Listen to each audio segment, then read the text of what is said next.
um encadeamento natural em termos de uma coisa levar a outra, né? A gente começou em coisas muito fundamentais e depois foi indo para as derivações daquilo. Então, a coisa mais básica disso é calibração de câmera, senão você não consegue nem juntar visão computacional com computação gráfica e modelagem.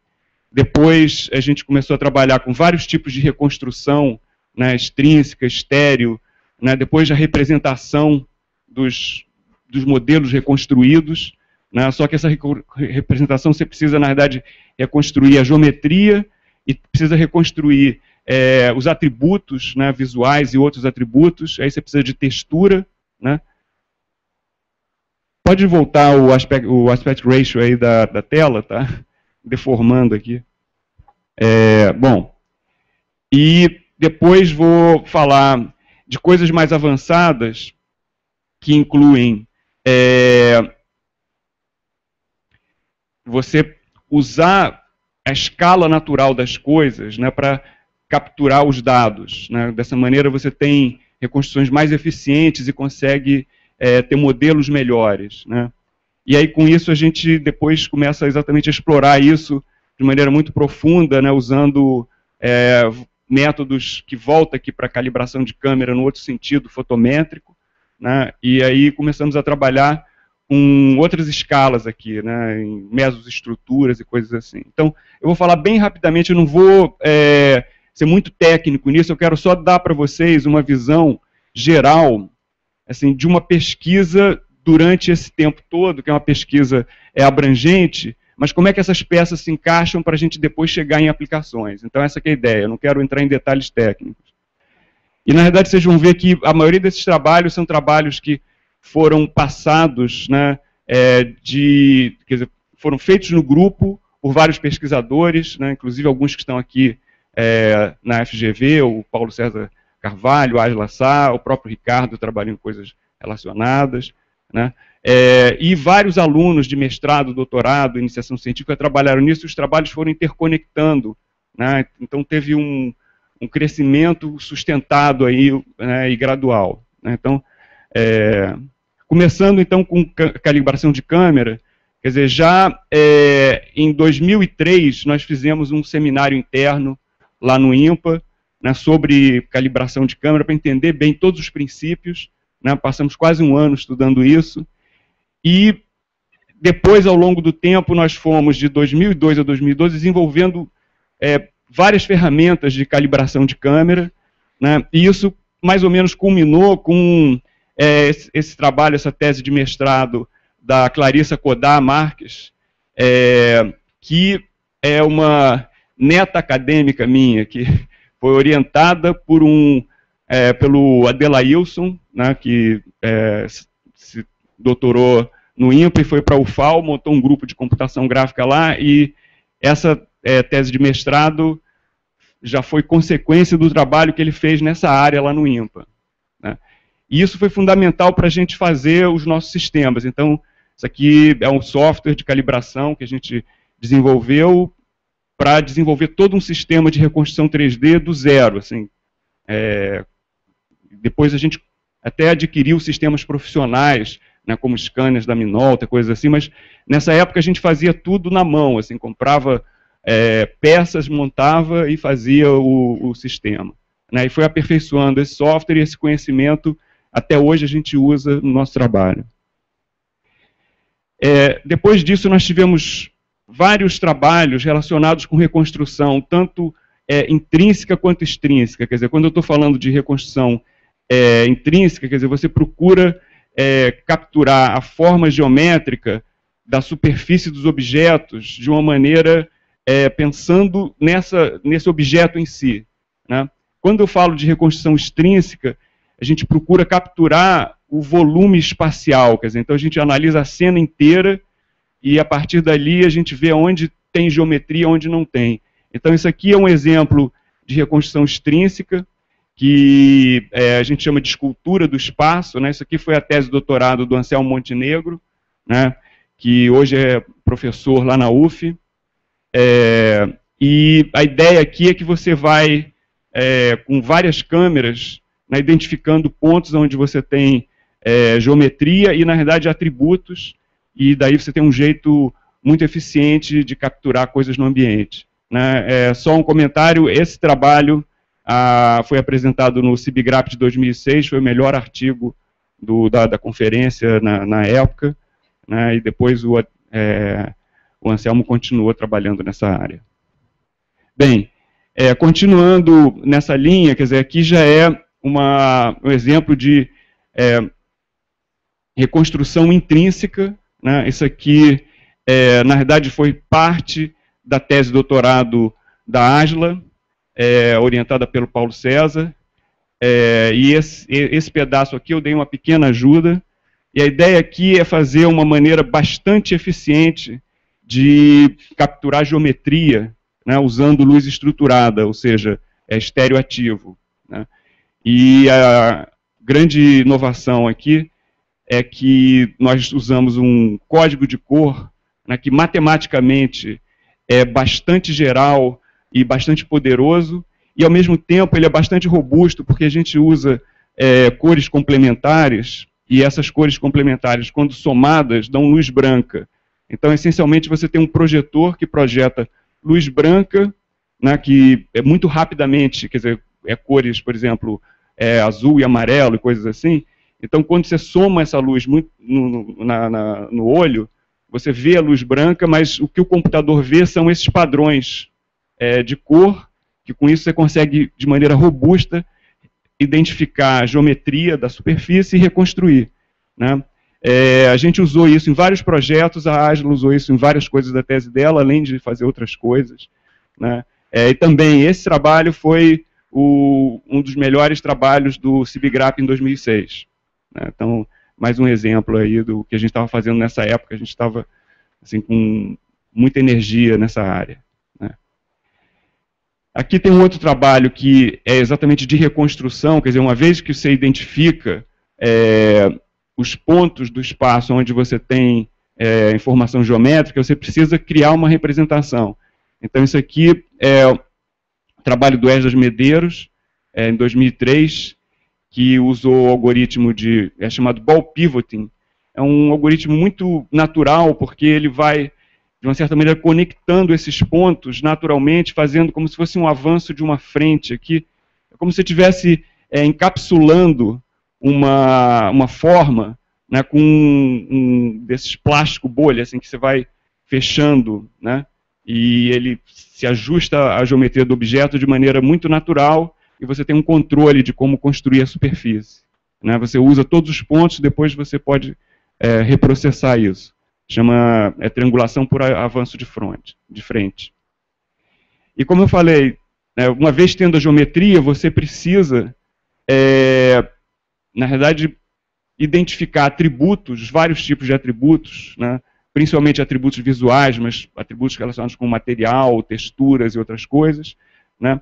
Para poder fazer análise e visualização. Né?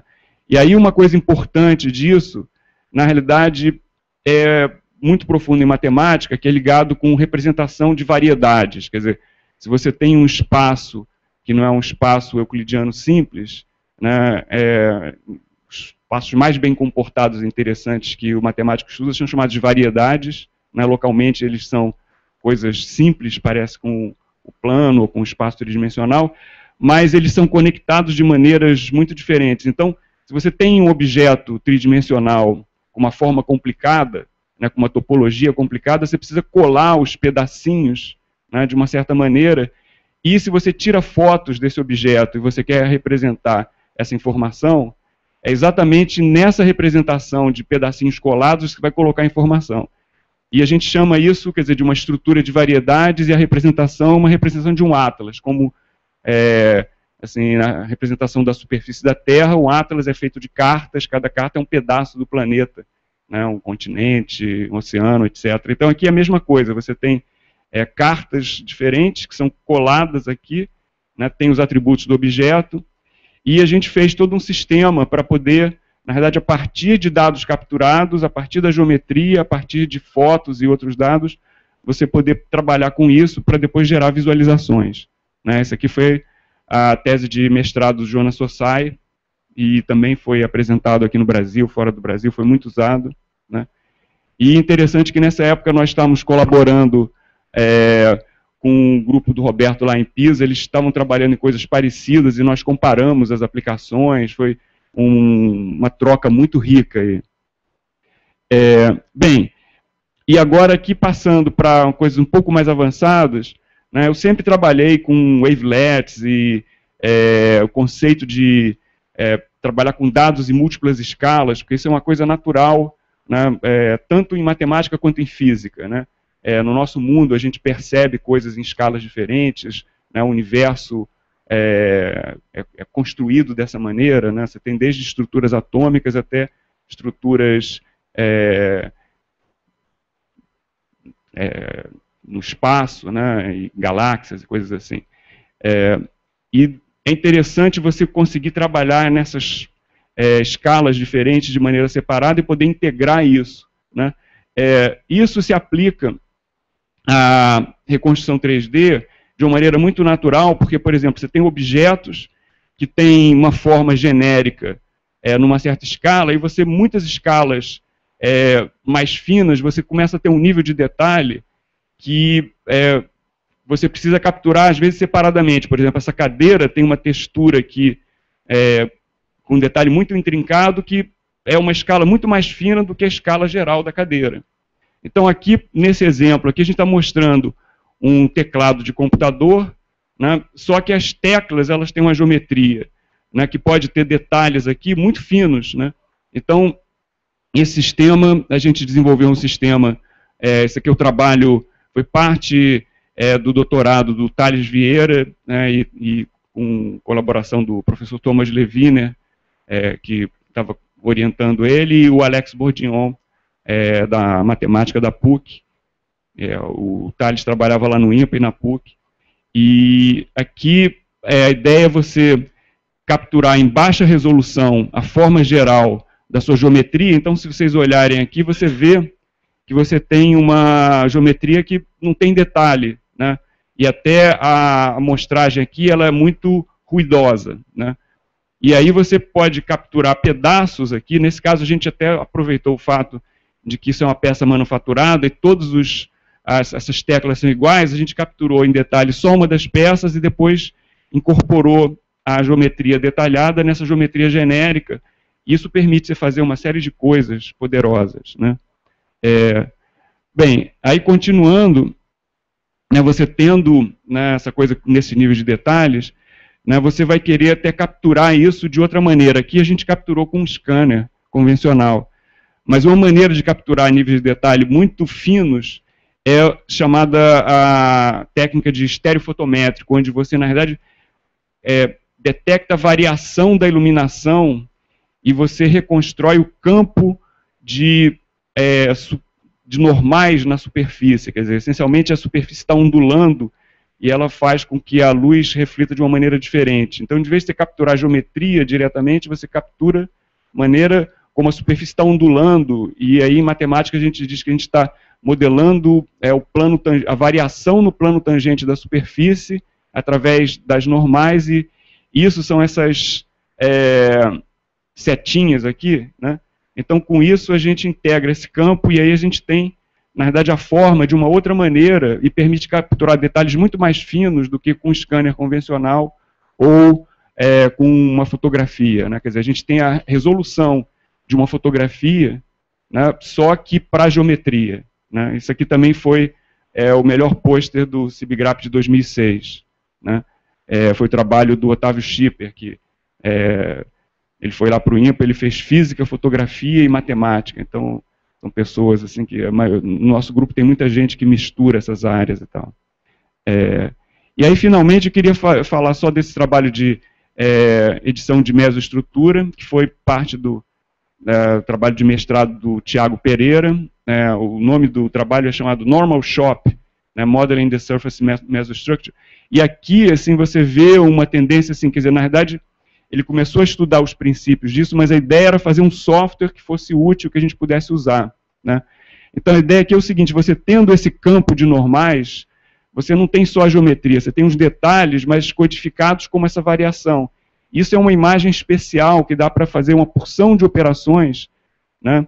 E aqui a gente tem uma série de operações que a gente consegue modificar detalhes, fazer edições e coisas assim, né? E ele desenvolveu os princípios matemáticos de fazer isso. Eu não vou entrar nos detalhes, mas, por exemplo, você tem um campo de normais que, para reconstruir a forma, ele tem que ser um campo integrável. Então, esses operadores aqui têm que garantir que você vai preservar a integrabilidade do campo de normais. Parece assim, meio complicado, mas assim, é um detalhe técnico que esse software aqui, para funcionar, tem que ter essa matemática por trás. E aí, não só isso, mas tem que ser um software que seja usável por uma pessoa que não está preocupada com isso, que quer exatamente chegar aqui e botar esses detalhes nesse objeto e ter esse resultado. Então, foi isso que ele fez no mestrado. Hoje, o Thiago está em Princeton. Estou muito contente que esse ano no SIGGRAPH ele apresentou um trabalho maravilhoso, né, com o orientador dele e com um outro pesquisador muito importante dessa área, né, e está fazendo uma carreira brilhante, continuando exatamente nessa área de pesquisa, né, de mesoestrutura de objetos e coisas assim, né. Bem, aliás, o trabalho dele é sobre, fazendo uma ponte para a próxima palestra, né, é sobre fabricação 3D, né, então usar novas impressoras 3D e coisas assim e tal. Bem, então, isso encerra essa parte, dá uma visão geral de pesquisa do que a gente fez lá no IMPA nesses últimos 13 anos, uma coisa assim, 14 anos. E eu queria falar um pouco de aplicações. Isso aqui, na verdade, foi um pouco concomitante com aquela pesquisa, né? Então, o que eu vou falar, na verdade, assim, nós tivemos que desenvolver todo um processo, né, de produção, né, assim, desde capturar a geometria de objetos até usar de alguma forma, né, para depois pensar em aplicações, né? Então, eu vou mostrar algumas aplicações que são assim, prototípicas e são demonstração de conceitos, né? E vou mostrar como a gente fez isso, como é que a gente montou a infraestrutura para chegar nessas aplicações. Então, vou falar o pipeline de produção, o estúdio que a gente tem de scanning, e aí vou falar dessas 3 aplicações aqui. Museu 3D, um projeto de digital gramofone e banco de dados. Bem, então, aqui, bem rapidamente, quer dizer, vocês talvez hoje discutam parte disso. Quem trabalha nessa área certamente conhece esse pipeline aqui, esse processo de produção, né? Tem variações, mas basicamente você pode imaginar o seguinte: você tem os objetos no mundo real, você tem que capturar os objetos, em geral você captura a geometria, atributos e tal, depois você tem que juntar isso tudo de alguma maneira. Então, para juntar, primeiro você tem que tornar eles compatíveis, né, fazer esses alinhamentos aqui, e aí juntar tudo e analisar, e aí com isso você constrói aquela representação, que aqui eu botei textura, né, essencialmente construir aqueles atlas, e depois você vai fazer uma série de processamentos para usar as coisas, né. E essencialmente o modelo que você constrói aqui é a forma do objeto composta de pontos e normais, como eu falei, e atributos, como cores, materiais e outros atributos, né? E isso é que você vai usar depois nas aplicações. Para fazer isso, você tem que ter equipamento, né? Ou você constrói o seu equipamento, ou você compra, ou você faz uma combinação dos dois, né? Eu estava falando lá no IMPA, primeiro a gente construiu equipamentos bem rudimentares para entender como funciona, comprou equipamentos sofisticados até para comparar o quanto bem a gente tinha conseguido resolver essas etapas tecnológicas, e usa uma combinação dos dois. Isso aqui são alguns elementos que a gente tem lá no nosso estúdio de captura e reconstrução, né? Num certo momento nós compramos esse scanner da Minolta, que era o que todo mundo que faz pesquisa séria nessa área estava usando, né? Nós projetamos e construímos essa mesa giratória para você colocar esculturas e automaticamente capturar os objetos, né? Desenvolvemos o software para ela e tal. E aí você tem umas outras coisas que você precisa de iluminação controlada, né, controlada por computador, precisa, né, de fundos e coisas assim. Se colocando isso tudo junto, você tem um sistema automático, que esse pipeline aqui, você aperta um botãozinho, e aí coloca, quer dizer, você coloca uma escultura, né, nessa base, aperta um botãozinho e depois do outro lado sai um modelo 3D completo, né? E aí nós fizemos isso. Na verdade, nesse ponto já tinha designers trabalhando com a gente que assim, estavam interessados na aplicação e usavam isso de uma maneira muito tranquila. Então, esse é um projeto que a gente fez lá exatamente para testar esse pipeline. É um projeto de um museu 3D. Isso aqui foi uma parceria com o Museu do Folclore daqui do Rio de Janeiro, né, e que a gente pegou, na verdade, foi uma coleção de bonecas de barro do Nordeste, que isso é uma coisa muito popular aqui no Brasil, de arte popular, né, são esculturas do Manuel Odócio, e o que a gente fez foi, na verdade, assim, para testar o quão bem a gente conseguia fazer isso, a gente tentou fazer o processo inteiro, né, capturar as coisas, conceber o que seria uma exposição virtual, uma exposição real, fazer um CD, um website, tal, fizemos tudo isso, né, e eu acho que fomos bem sucedidos, né. Então vou mostrar para vocês aqui algumas coisas, né. Isso aqui, na verdade, é essa exposição visual, né, faz parte do CD, então tem uma porção de coisas aqui, e tem uma versão disso na web, vocês podem olhar depois, né. Então, em particular, por exemplo, aqui nós temos um modelo, né, que foi digitalizado dessa bonequinha de barro, né, e aqui, na realidade, na época, você não conseguia fazer em tempo real, manipular esse modelo com iluminação, geometria, então a gente fez várias visões aqui, você controla aqui de olhar em detalhe, visualizar pedaços, mudar a iluminação e tal, né. Então isso leva exatamente assim, você ter o controle total, né, dos dados e de como você visualiza os dados, né. Então, eu agora queria mostrar esse vídeo, que é um vídeo que também ganhou, na verdade foi interessante porque quando teve o Computer Graphics International aqui no Rio de Janeiro, né, esse vídeo ganhou o prêmio de melhor vídeo artístico e técnico. Então ele junta um pouco isso, junta arte e técnica, né. Então esse vídeo tem som.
Ok.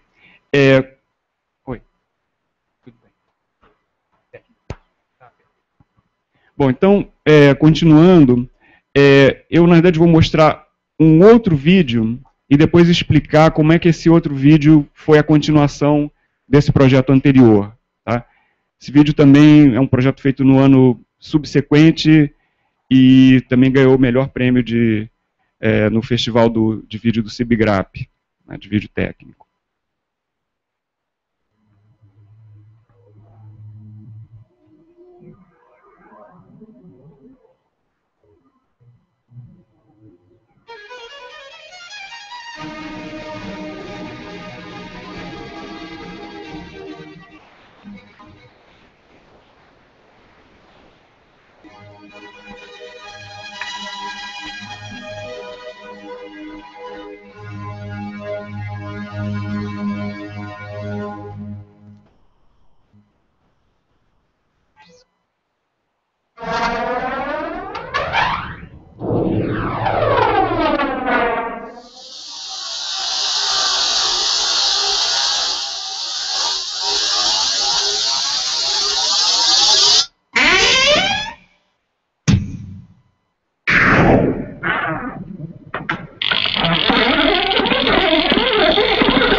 O chefe da folia pelo telefone manda me avisar.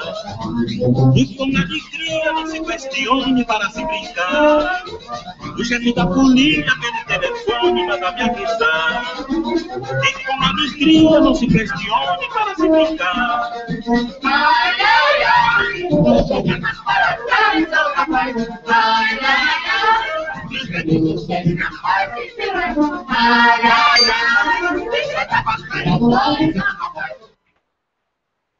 Ok, bom, eu vou falar um pouquinho da razão que a gente desenvolveu esse projeto, e isso vai ligar com essa questão dos bancos de dados. Se vocês notarem aquele projeto do Museu 3D, os objetos eram muito simples, né? Essencialmente são homeomorfos à esfera, né? Umas coisinhas assim simples, deformadas. E várias coisas a gente não trabalhou, a gente trabalhou muito com a aparência só, com a textura, e um pouquinho com a geometria, mas os objetos são muito mais complicados que isso, né? Então, por exemplo, nesse projeto, o que nós fizemos foi assim, nós fomos num antiquário, pegamos um gramofone real, né? Levamos lá para o nosso estúdio, e capturamos a geometria e a aparência em vários níveis de resolução, né? Montamos as peças todas separadas, capturamos elas separadamente, analisamos as articulações, e aí o que a gente procurou trabalhar exatamente era ter uma representação que mostrasse o objeto como ele é, né? Com os desgastes que eles têm, essas coisas, a gente poder analisar isso, e poder analisar a estrutura. Né? Então, esse vídeo ele mostra isso, quer dizer, a gente tem ali animação, tem uma série de outras coisas da estrutura, né, que no trabalho anterior não tinha. Então, isso foi uma evolução grande do nosso trabalho, e aí isso levou exatamente a gente, num momento de maior maturidade, né, fazer bancos de dados do que a gente tinha coletado. Quer dizer, como o David falou, quer dizer, assim, dado é valioso, a gente gastou muito tempo para criar eles, a gente depois achou que era importante disponibilizar para a comunidade, então a gente montou lá no laboratório esses bancos de dados para várias coisas, para modelos tridimensionais, expressões faciais, e agora a gente está fazendo isso para movimento capturado, né? Então, esse aqui é o banco de dados que interessa mais a gente, que são modelos tridimensionais. Então, aqui tem, na verdade, tem 4 bancos de dados grandes aqui, primeiro de vários tipos de modelos, esse, né, daquele projeto do Museu do Folclore, tem um gramofone e tem... a gente fez muitos trabalhos com expressões faciais, porque aquele trabalho que eu mostrei, que foi parte da tese de doutorado da Ágila, a gente, na verdade, não só construiu um scanner 3D para geometria estática, mas a gente construiu um sistema de capturar vídeo tridimensional, né? E é como se fosse um Kinect um pouquinho mais sofisticado e mais preciso, e com isso a gente fez muito trabalho de análise de expressão facial. Então isso aqui, o resultado está aqui, né? Mas eu queria só mostrar isso aqui, quer dizer, esse modelo do gramofone, está vendo, ele tem aqui todas as partes separadas, né, texturas em alta resolução, e está disponível, né, lá no nosso portal da web, né? Então, aqui, por exemplo, é um exemplo, né, da base do gramofone, né, e você clica aqui e você faz um download.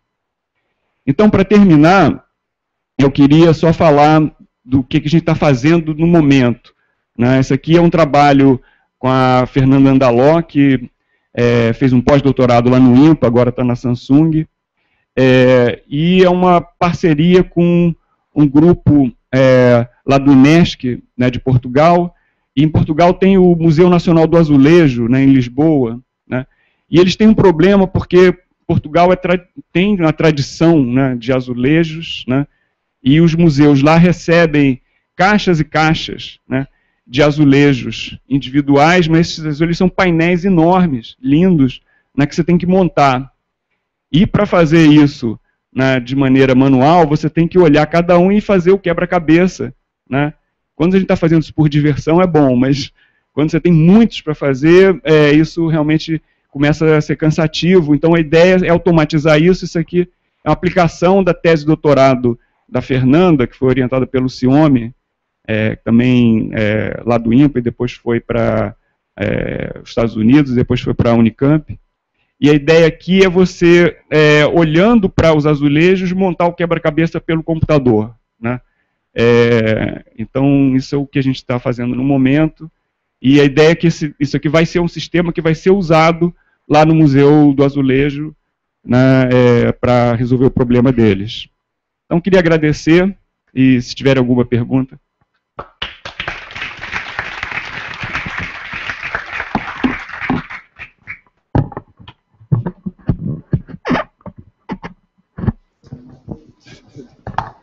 Acho que a gente tem algum tempinho para perguntas. Se alguém tiver alguma pergunta para o professor Luiz Velho.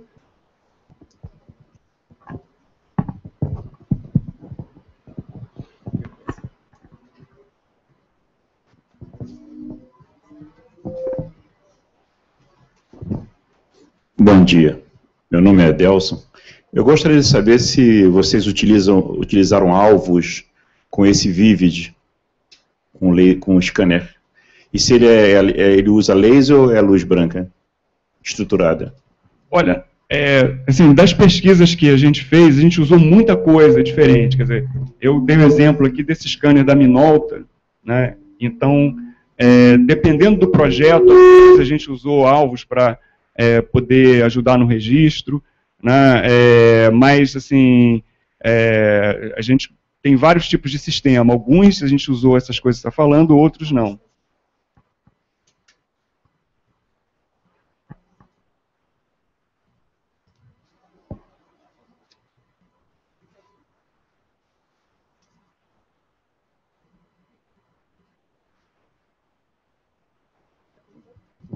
Mais alguma pergunta? Ok, então vamos agradecer novamente ao professor Luiz Velho. Obrigado.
Ok. Bom, vamos passar a nossa segunda palestra. Nosso segundo palestrante é o professor Jorge Lopes, pesquisador professor. Ele é professor da PUC, faz parte do NEXT, Núcleo de Experimentação Tridimensional, também pesquisador do MCTI, do Instituto Nacional de Tecnologia, também do Museu Nacional. Fez seu doutorado em Design Products no Royal College of Arts. Então, acho que o professor Luiz Velho deu uma boa introdução sobre captura, né, como é que você captura esses modelos, e o Jorge, a especialidade dele é como é que você imprime, né, faz a fabricação desses modelos, e tanto o laboratório da PUC quanto do INT eu já visitei, são laboratórios fantásticos de impressão 3D, e acho que hoje ele é uma referência aqui sobre essas impressões. Então, por favor, professor Jorge Lopes. Alô, bom, primeiro obrigado Ricardo, obrigado professor Luiz Velho, agradecer o convite de estar aqui. Bom, foi muito interessante ouvir a apresentação do professor Luiz Velho, todo o embasamento teórico sobre as tecnologias que a gente acaba usando. Eu sou mais usuário das tecnologias e curioso a respeito de tecnologias 3D, né? Bom, nós trabalhamos com vários setores da ciência e eu vou mostrar alguns trabalhos aqui ligados à paleontologia, arqueologia e outras áreas. Esse é um trabalho que nós fizemos no ano de 2000, foi a nossa primeira experiência. É interessante, a gente tem um grupo multidisciplinar, que hoje a gente conta com mais ou menos uns 50 pesquisadores em vários lugares do mundo. E o que é interessante desse grupo é que a gente troca informações e troca acesso a tecnologias. Então, por exemplo, quando eu quero... Isso aqui é um exemplo, isso é um bloco de pedra, né? Ele foi tomografado. E vocês imaginem que não é uma coisa muito simples conseguir tomografar um bloco de pedra, né? No ano 2000, quer dizer, já tem 14 anos, nós conseguimos entrar numa clínica com um bloco desse para tomografar, extrair a imagem e depois conseguir imprimir em 3D o crânio. Isso é um crocodilo fóssil. Mas hoje a gente tem essa parceria, que eu chamo um grupo de boa vontade, assim, que ninguém cobra nada e todos são apaixonados por pesquisa. Então é muito assim, Jorge, eu estou precisando tomografar não sei o quê, você conhece alguém? Aí eu falo, liga para não sei quem. Jorge, eu preciso microtomografar não sei o quê. Jorge, eu preciso de um microscópio eletrônico, você conhece alguém? Liga para não sei quem. Então é um grupo muito interessante, porque obviamente trabalhando com pesquisas diversas, você não tem acesso a todas as tecnologias que existem no mundo, né? Mas os grupos têm, né? E quando esses grupos são colaborativos, a gente consegue trocar figurinhas, então é um grupo muito interessante, muito proativo nesse sentido, e a gente acaba abrindo portas para quem quer desenvolver pesquisas diversas, né? Bom, esse foi o trabalho mais recente, esse aqui, ano de 2000, esse aqui já foi ano passado, é um trabalho da USP, é um fóssil que foi descoberto pelo pessoal da USP, e foi tomografado aqui no Rio de Janeiro. A gente tem uma parceria com o CDPI, que é a Clínica de Diagnóstico por Imagem, e tem dois pesquisadores lá, que é o Yujiro Kuroki e a esqueci o nome da doutora, Isabela Coreixas. Eles são radiologistas, médicos radiologistas, que adoram pesquisas. Então isso é muito interessante, porque não é comum, de novo, você chegar numa clínica com um dinossauro ou com uma múmia, e eles sempre acham tudo divertido, tudo eles acham interessante, então é uma troca bem bacana. Esse aqui é um outro exemplo, esse aqui foi completamente impresso em 3D, é a tese é um trabalho desenvolvido por um pesquisador do Museu Nacional, Orlando, Então, ele, a partir de alguns arquivos que ele tinha, ele conseguiu modelar em 3D. Esse exemplar tem aproximadamente uns 2,5 metros, e foi todo impresso em 3D no Museu Nacional. O primeiro exemplar de um vertebrado extinto impresso completamente em 3D aqui no Brasil, né? Esse anterior aqui também, aqui embaixo, a peça final impressa em 3D, a partir das tomografias. Bom, a gente tem uma parceria muito boa com o Museu Nacional, com dois pesquisadores, especificamente dois pesquisadores, o professor Sérgio Alex Azevedo, que é o paleontólogo, e o professor Antônio Brancaleon, egiptólogo. E a gente trabalha com essas pesquisas já há bastante tempo. Né? Na área de paleontologia, hoje, a gente utiliza muito scanners de luz branca, scanners a laser, scanners portáteis. Então, é bem interessante, porque a gente consegue, de uma forma, eu acho, diferente, a gente consegue fazer a difusão dessas tecnologias para todos os pesquisadores. Então, os garotos entram no mestrado, entram no doutorado, alunos de graduação, a gente já vai empurrando essas tecnologias para eles usarem, sabe? Então, para quebrar um pouco a dificuldade tecnológica de acessar e essa curva de aprendizado, né? Então, hoje, vários pesquisadores do Museu Nacional já têm acesso a essas tecnologias e já utilizam de uma forma muito aberta, né? Esse é um recente, são ovos de dinossauro, que depois foram impressos em 3D. Esse aqui eu vou mostrar mais para frente agora, mais adiante, mas nós acabamos de adquirir aqui na PUC um microtomógrafo muito bom, assim. Então agora a gente tem mais uma tecnologia. Antes a gente tinha que usar o microtomógrafo do SEMPS, na Petrobras, e também sempre com auxílio do pessoal da engenharia nuclear do FRJ, e agora nós conseguimos comprar um aqui na PUC Rio. Então a gente vai analisar agora alguns ovos de dinossauro semana que vem na PUC. Bom, a gente utiliza também vários scanners 3D, né, assim, das mais variadas marcas e modelos, desde caríssimos até os mais baratos. Esse aqui é um crânio do T-Rex, a gente comprou no Museu Nacional, compramos esse, o Natural History Museum, eles vendem, em Nova York, eles vendem cópias autorizadas, né, eles replicaram, tiraram um molde de silicone e tal. Então eles vendem essas cópias do crânio do T-Rex. Nós conseguimos adquirir uma e depois fizemos o escaneamento todo dela em 3D e fizemos as simulações, bem interessante. E quem for ao Museu Nacional também vai ver que a gente imprimiu algumas réplicas. O T-Rex famoso chama Sten, né, o mais famoso. E aí nós no Museu Nacional decidiu abrasileirar o nome dele, então esse aqui é o Stênio. E aí a gente convidou o Stênio Garcia para ser o padrinho, ele topou. E aí a gente escaneou o Stênio Garcia em escala, escaneamos ele inteiro, né, e depois imprimimos ele colorido, para as crianças entenderem a proporção do T-Rex para uma pessoa normal, né. Então isso é tudo impresso lá no museu, quem quiser, é bem interessante. Bom, esse trabalho na área de paleontologia, eles renderam vários papers, várias publicações, matérias.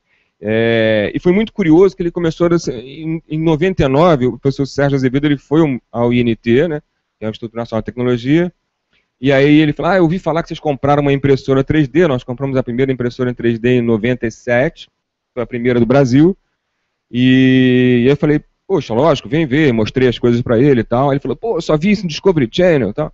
E aí depois ele falou, vai lá no Museu Nacional. Aí ele me levou na reserva técnica, eu nunca tinha visto um osso de dinossauro, assim, essas coisas. Eu fiquei, uau, também só vi no Discovery Channel. Tá? Aí logo depois a gente fez um Discovery Channel. E aí foi muito legal. Bom, e aí esse trabalho deu super certo. Aí o pessoal da arqueologia, e principalmente o professor Antônio Brancaleon, que é egiptólogo, ficou apaixonado pela ideia e falou, pô, vamos começar a fazer isso com a coleção egípcia, né? E aí começamos a fazer. Então a primeira peça que nós levamos é uma cabeça. Isso é da coleção adquirida pelo Pedro I, Dom Pedro I, né? É uma coleção fascinante, para quem não conhece a coleção do Museu Nacional. Mas, de novo, é aquela coisa bem curiosa, né? Você chegar numa clínica com uma cabeça para tomografar também não é uma coisa muito usual, né?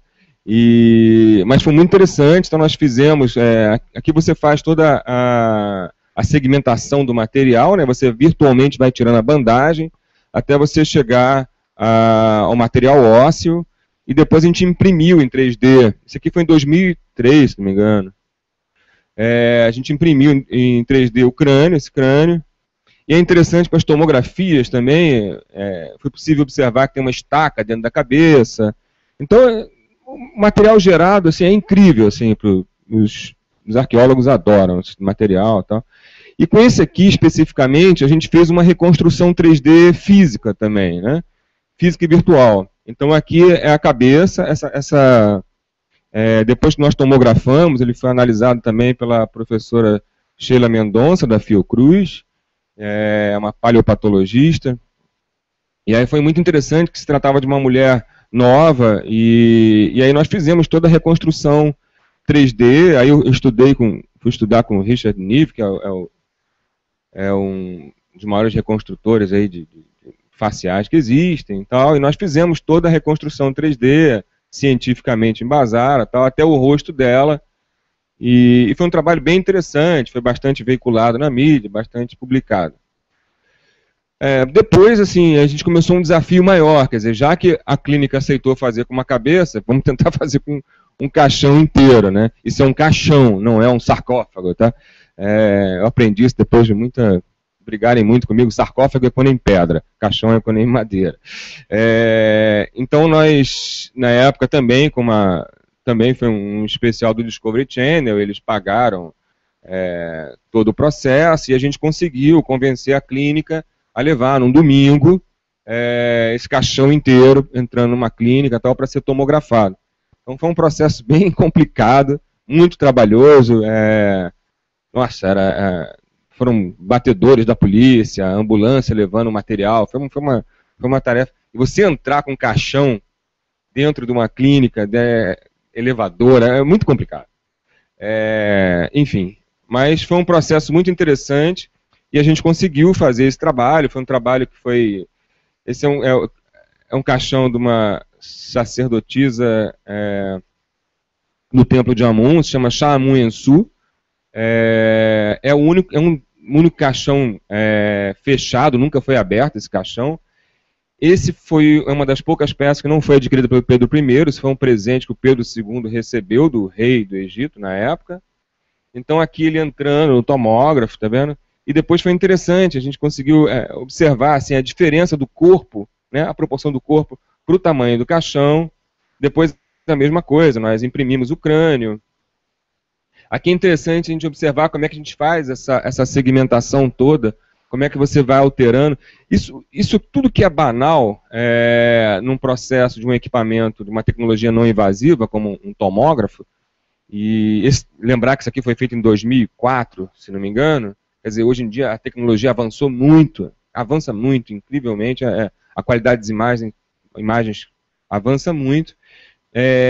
Mas o que é banal de fazer, às vezes, com o corpo humano, porque você já tem os settings preparados para o que é osso humano, o que é tecido, essas coisas todas, quando você vai fazer com um material diferente, você precisa muito da boa vontade dos pesquisadores que estão trabalhando com você, porque a gente tem que mexer nos settings, né? São outras densidades.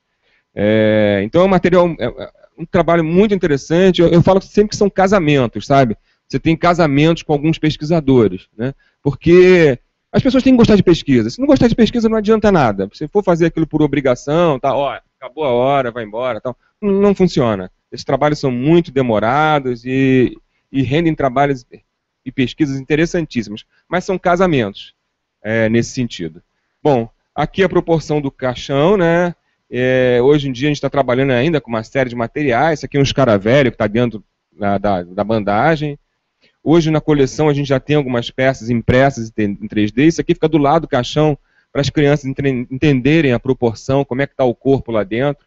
Não dá para ver muito bem porque é uma peça em acrílico, é tudo transparente. Mas o caixão é bem maior do que o corpo que está lá dentro. E a gente vai usando várias tecnologias, quer dizer, vai passando o tempo. Isso aqui é um braço robô. Nós acabamos de adquirir um braço robô. Esse é um braço robô comprado por um projeto da Petrobras. Mas quando a gente tem que fazer algum ensaio, tem que fazer algum teste em equipamento, eu tento colocar sempre algum projeto de pesquisa. Então, por exemplo, aqui a gente fresando, o braço robô ele vai esculpir através de um comando numérico, ele vai esculpir uma matéria-prima. E a gente começou a construir o caixão em escala real, tá vendo? Para a coleção do Museu Nacional. Essa peça aqui agora vai ser para deficientes visuais poderem entender como é que é a superfície do caixão, já que as pessoas não podem tocar no caixão, né? Bom, esse trabalho foi agora capa aqui de 2014, esse trabalho todo foi a matéria de capa da revista da FAPESP. Foi uma matéria muito interessante. E a gente continua fazendo esses trabalhos. Se der tempo no final, vou mostrar alguns vídeos. Na verdade, a gente tenta fazer um processo bem completo, né? Agora nós conseguimos, junto à FAPERJ, nós desenvolvemos na PUC algumas animações para mostrar como é que funciona, como é que é o processo para as crianças, né? Então o Museu Nacional agora está colocando alguns vídeos com peças assim, os highlights da coleção, né? E a gente desenvolveu animaçõezinhas para mostrar como era a sacerdotisa, como era o gato múmia. Então é um processo todo, se der tempo no final eu mostro um videozinho rápido. É um vídeo de 1 minuto só. Bom, a gente continua fazendo isso para vários setores, a gente tomografa. Esse aqui é o crânio da Luzia, que é a mulher mais antiga das Américas. Esse aqui foi para o Smithsonian, nos Estados Unidos. Então, esse material é interessante porque você pode fazer essa troca entre instituições, né? E a troca pode ser simplesmente virtual, na verdade, porque como é impresso em 3D e você está enviando um arquivo, o que a gente enviou para os Estados Unidos foi só o arquivo 3D. Então, a gente tomografou em alta resolução, envia o arquivo, eles imprimem e colocam na coleção, né? Esse nós acabamos de fazer também, está na coleção, é a cabeça de um... Enfim, também é um material que só tem a cabeça, de uma múmia, e a gente tomografou, imprimiu o crânio. E agora também saiu uma matéria interessante nesse Globo a Mais, sobre esse processo. E a gente continuou, depois que esse trabalho deu muito certo, a gente continuou a fazer com os corpos da coleção do Museu Nacional e várias outras peças, né? Essa aqui é uma criança, também egípcia. Essa aqui que é uma peça interessantíssima, a gente fez com o pessoal do CTI, que é o Sempra, lá de Campinas também. A gente tomografou, mas essa peça aqui na coleção do Museu Nacional, ela constava como uma criança, e quando a gente tomografou era um gato. E aí é interessantíssimo, porque aí o egiptólogo foi contando essas curiosidades que a gente vai aprendendo, que são muito divertidas, né? O trabalho é sempre divertido, porque todo dia é uma coisa diferente.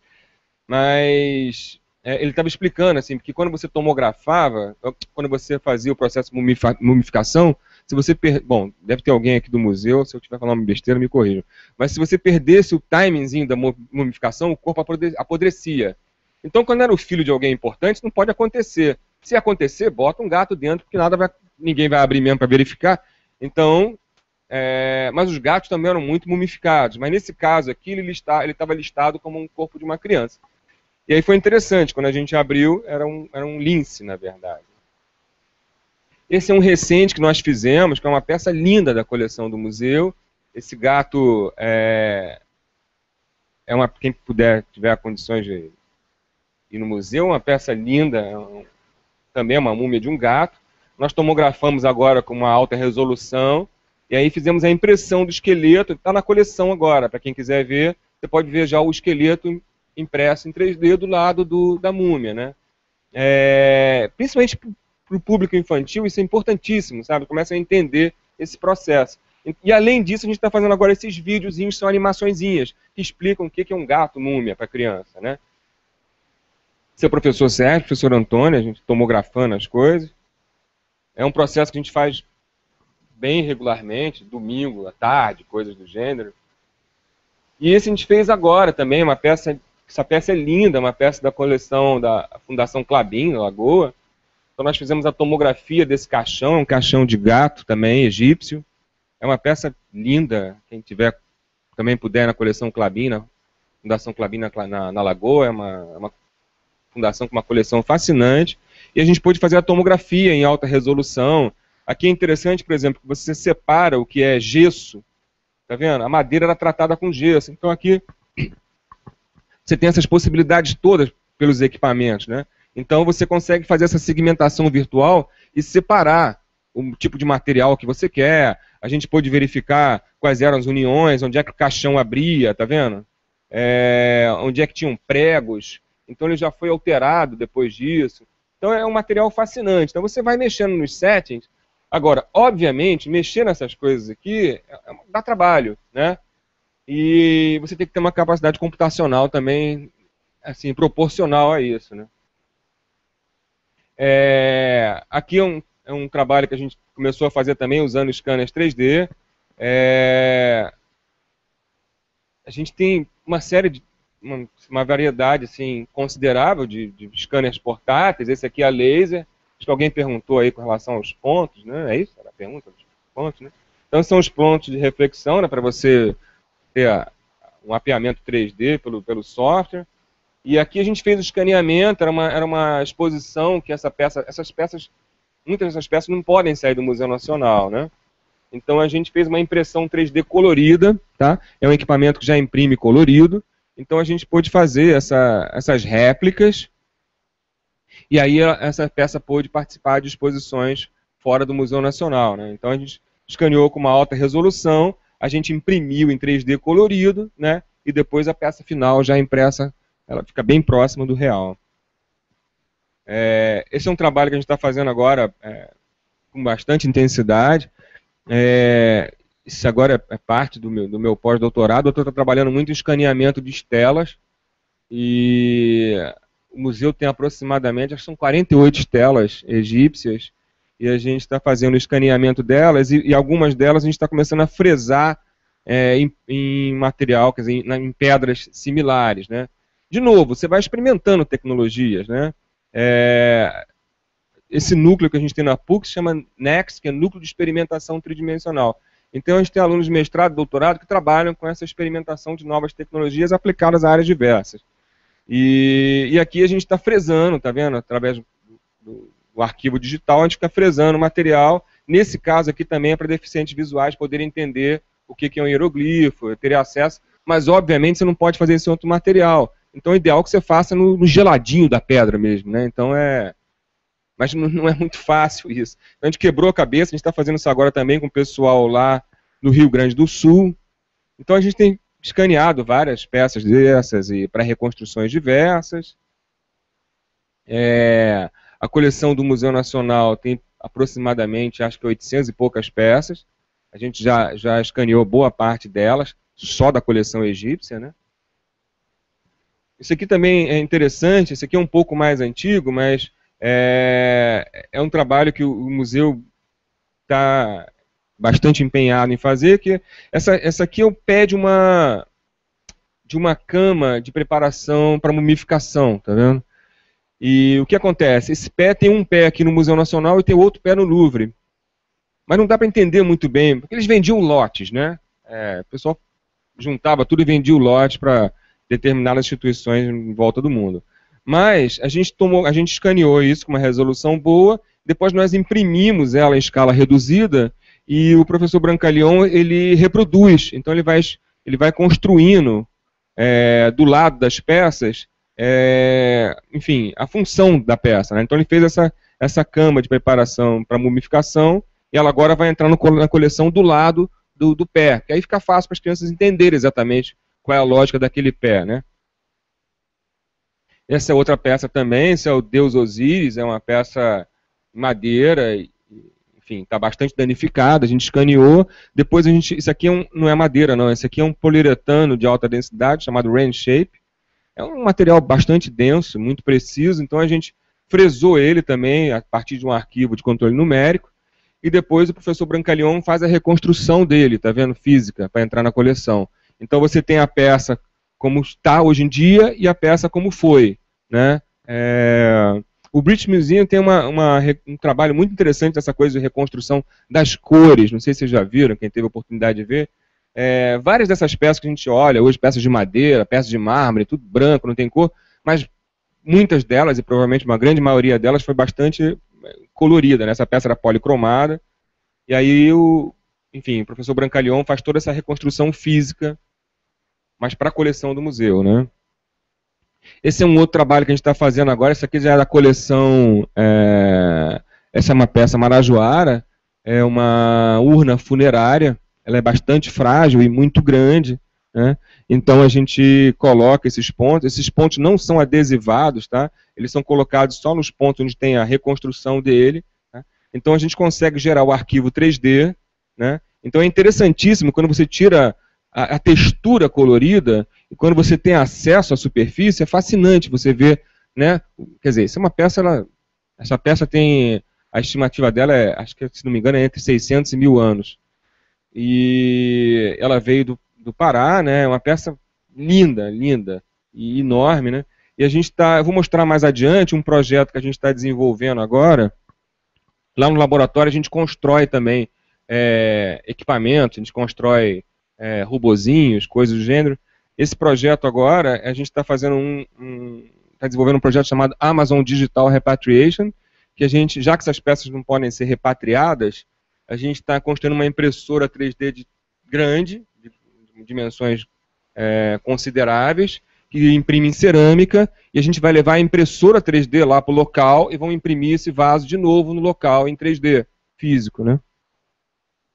A gente está quase acabando a máquina, em breve esse projeto vai acontecer.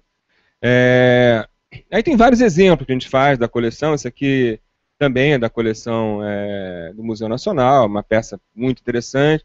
E aí teve uma exposição lá em Londres e essa peça tinha que participar, mas aí não podia viajar, então a gente fez o escaneamento dela todo, imprimiu uma em 3D, colorido, e a peça colorida que fez um sucesso interessante.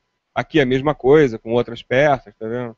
Então hoje em dia a gente está fazendo isso a gente está tentando cada vez mais colocar isso na lógica do dia a dia do museu, porque as pessoas visitantes também gostam muito de ver isso, né?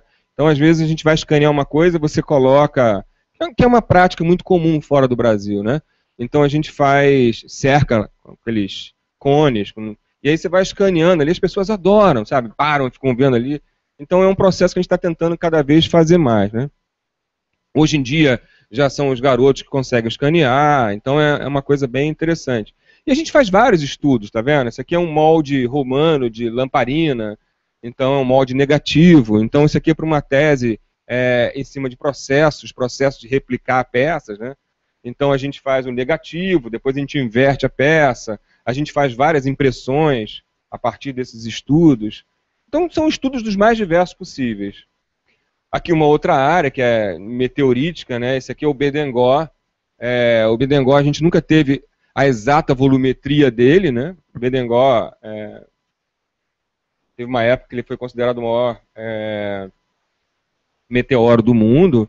Acho que hoje ele está entre os 30, alguma coisa do gênero. É uma peça muito importante do Museu Nacional. O Einstein tirou foto junto com ele. É uma peça muito importante. Mas a gente não tinha a volumetria exata dele. Então a gente escaneou ele todo, né?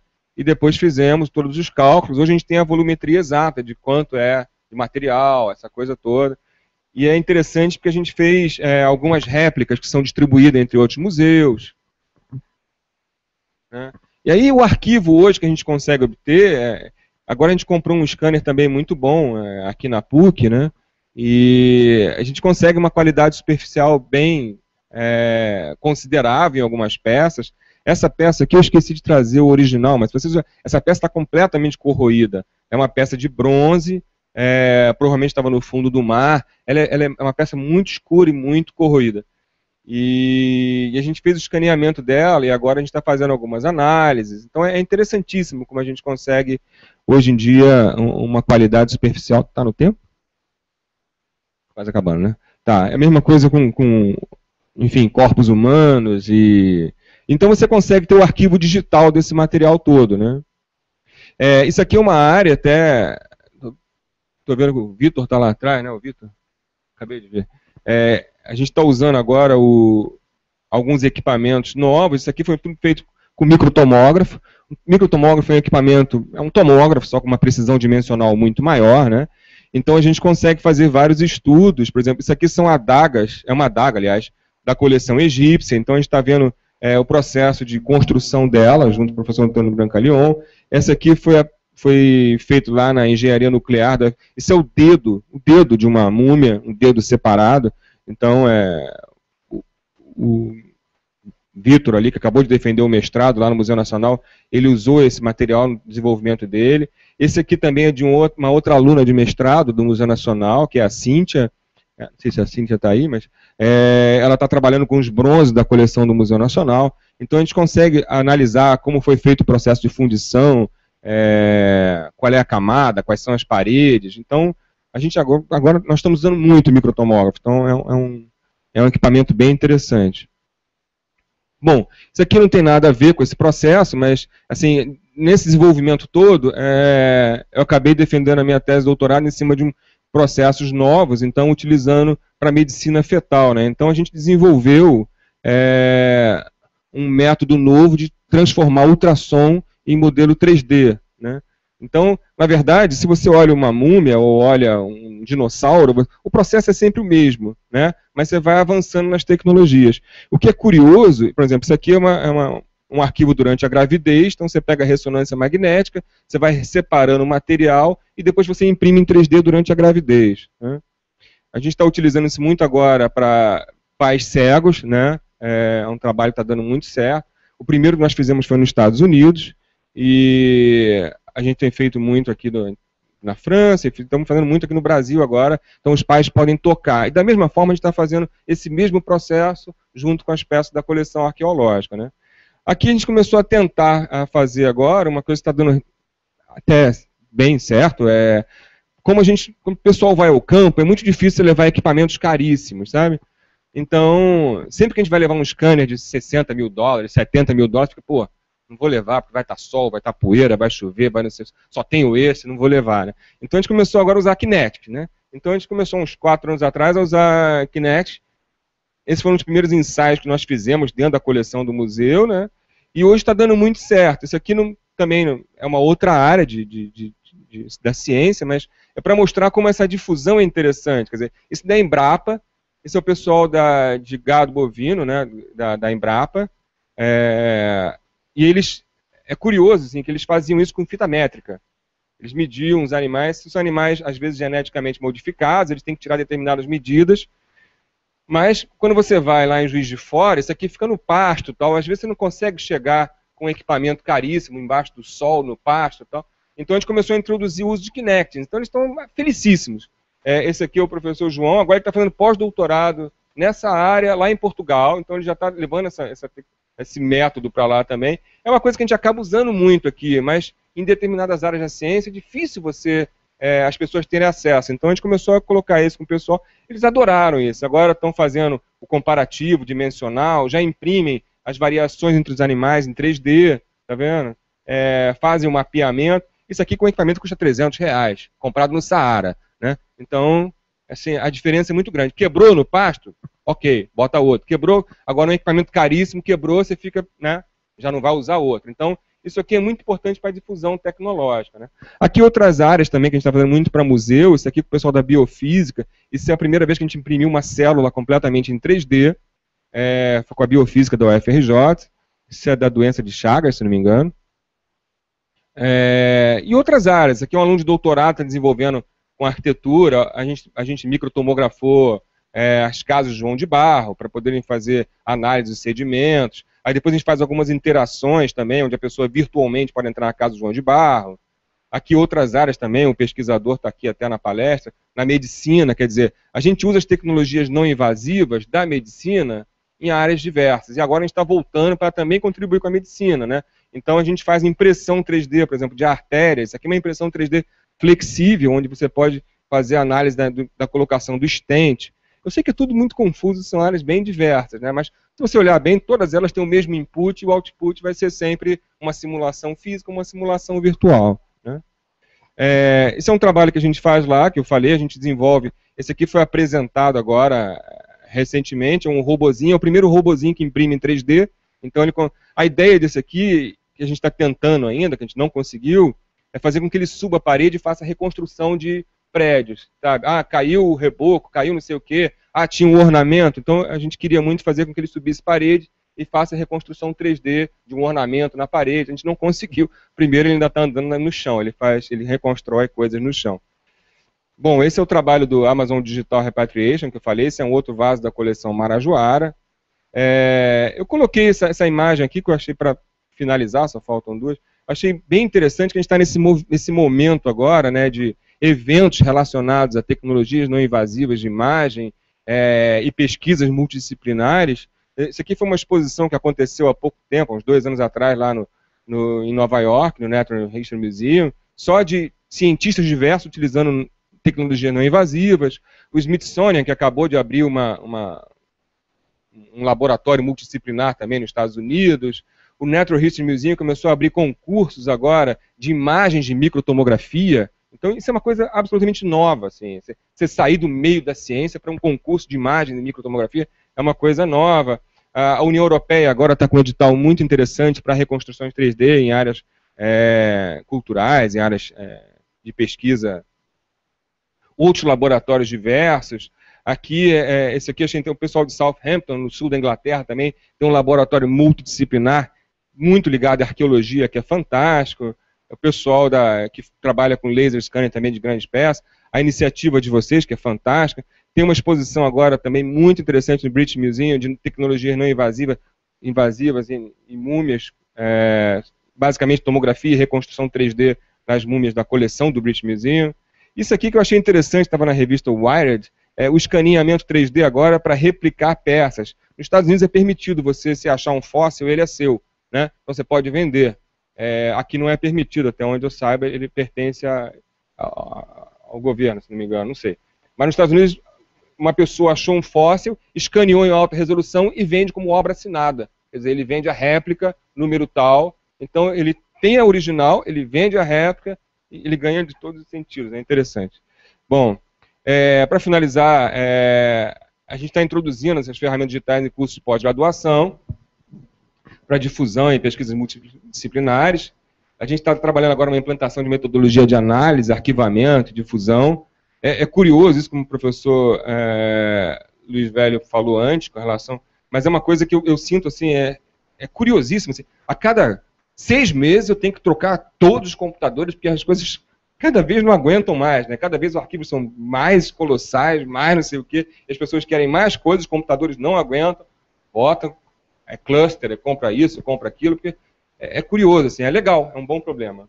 E essa colaboração científica, eu acho que ela se traduz pela disponibilidade de acesso a praticamente todas as tecnologias de obtenção de imagens. Quer dizer, esses trabalhos colaborativos fazem com que vários pesquisadores possam ter acesso às tecnologias mais diversas disponíveis. Bom, esse aqui é o livro que nós lançamos agora, eu trouxe até alguns, tá, com as pessoas, mas é um livro que nós lançamos agora pela Lexicon, onde mostram vários casos desse de reconstrução 3D. Bom, é só isso. Obrigado.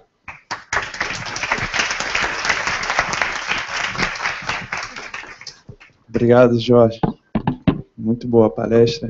Alguém tem alguma pergunta? Podemos fazer uma ou duas antes do... sim, o vídeo. As pessoas querem ver o vídeo.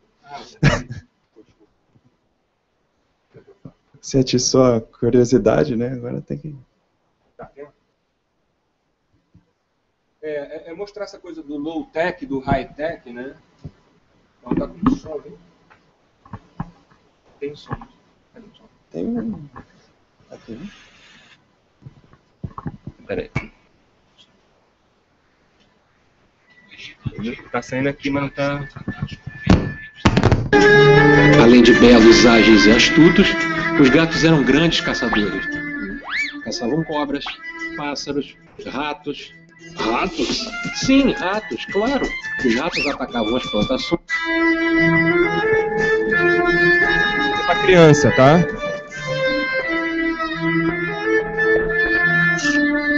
As histórias contam que no Egito Antigo, os gatos eram tratados como verdadeiros deuses.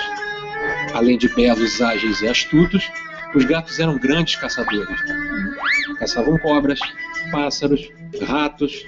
Ratos? Sim, ratos, claro. Os ratos atacavam as plantações e destruíam tudo.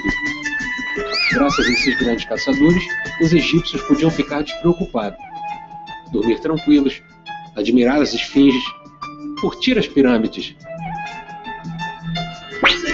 Os egípcios gostavam tanto dos gatos que, num certo momento, resolveram lhes dar uma grande honra antes só dada a humanos: a purificação.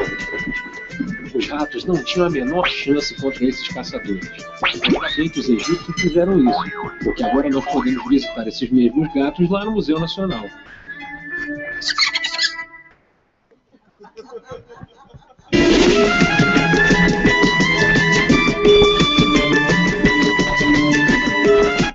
Então ele é feito pelo um grupo chamado NADA, lá na PUC, chamado Grupo de Animação e Desenho Animado. É uma experiência metafísica ir ao nada. Oi. Hã? Ah, tem. Vocês querem ver outro? Ah, tá bom. Dá tempo? Vai lá. Agora está todo mundo curioso. Deixa eu só procurar aqui agora.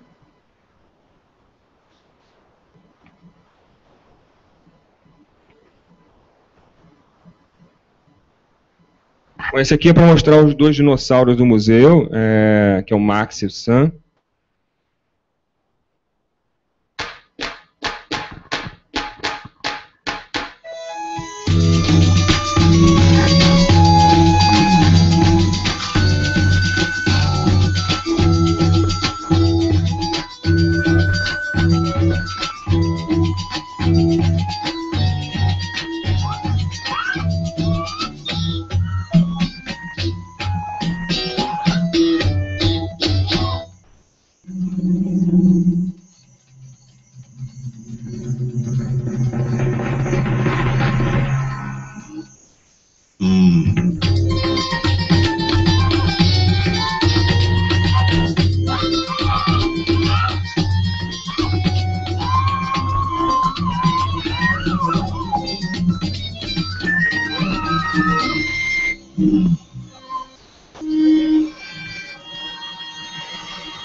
Bom, então a gente vai fazer uma pequena pausa, tomar um café aqui fora, né, Ashley? E a gente volta daqui a pouco com as próximas duas palestras. Obrigado.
So which one? This one is on. No? So use this one. Okay. So.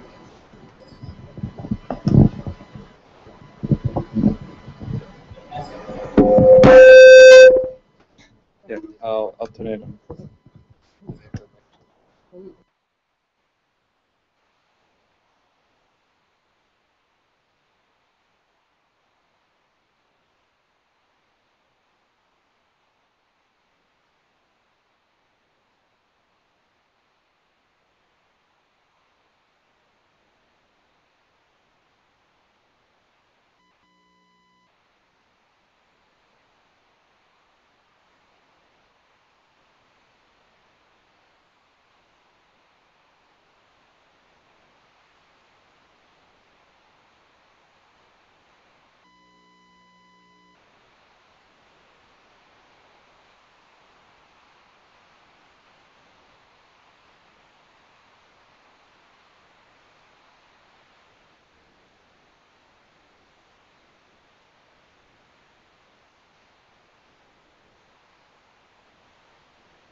Okay.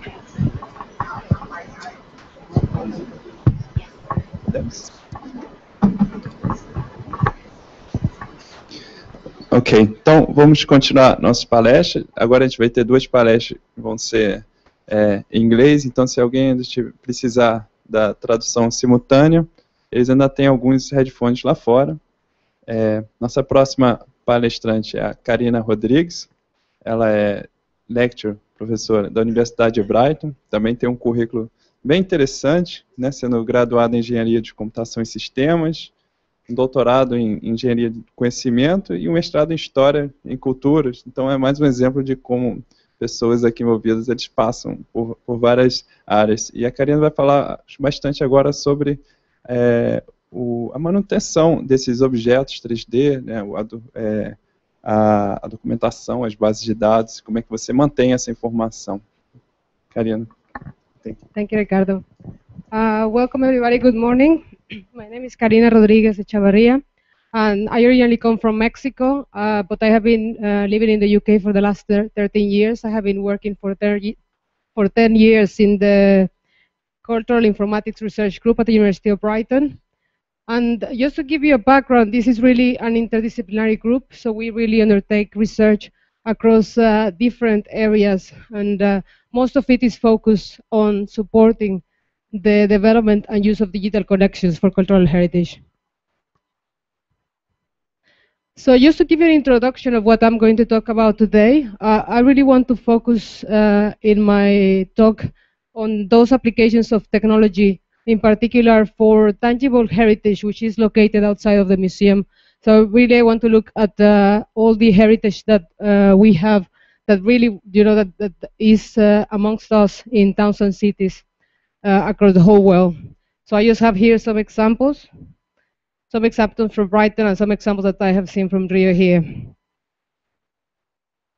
Okay, so when I talk about this type of heritage, really what we want to include is listed buildings, and you may have a similar way to designate what important buildings are in Brazil, but in the UK we use this term, which is listed buildings, which are those buildings that are considered to be of special architectural or historic interest.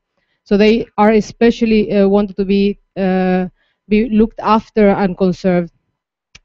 The other one we use is all the monuments and sculptures that are in the streets or all public spaces, as well as some parks and gardens, and all those World Heritage Sites as designated by UNESCO.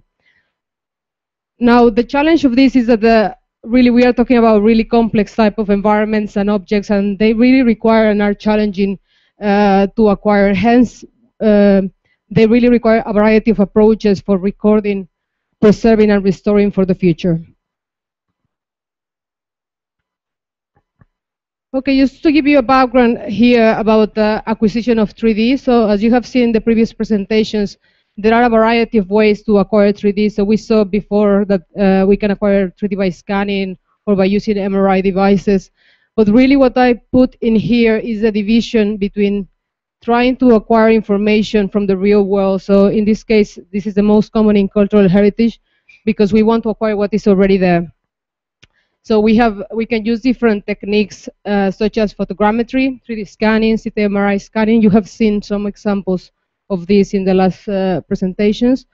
But there is also another one which is about modeling, or as you can imagine, something like drawing in 3D the objects using specialized software.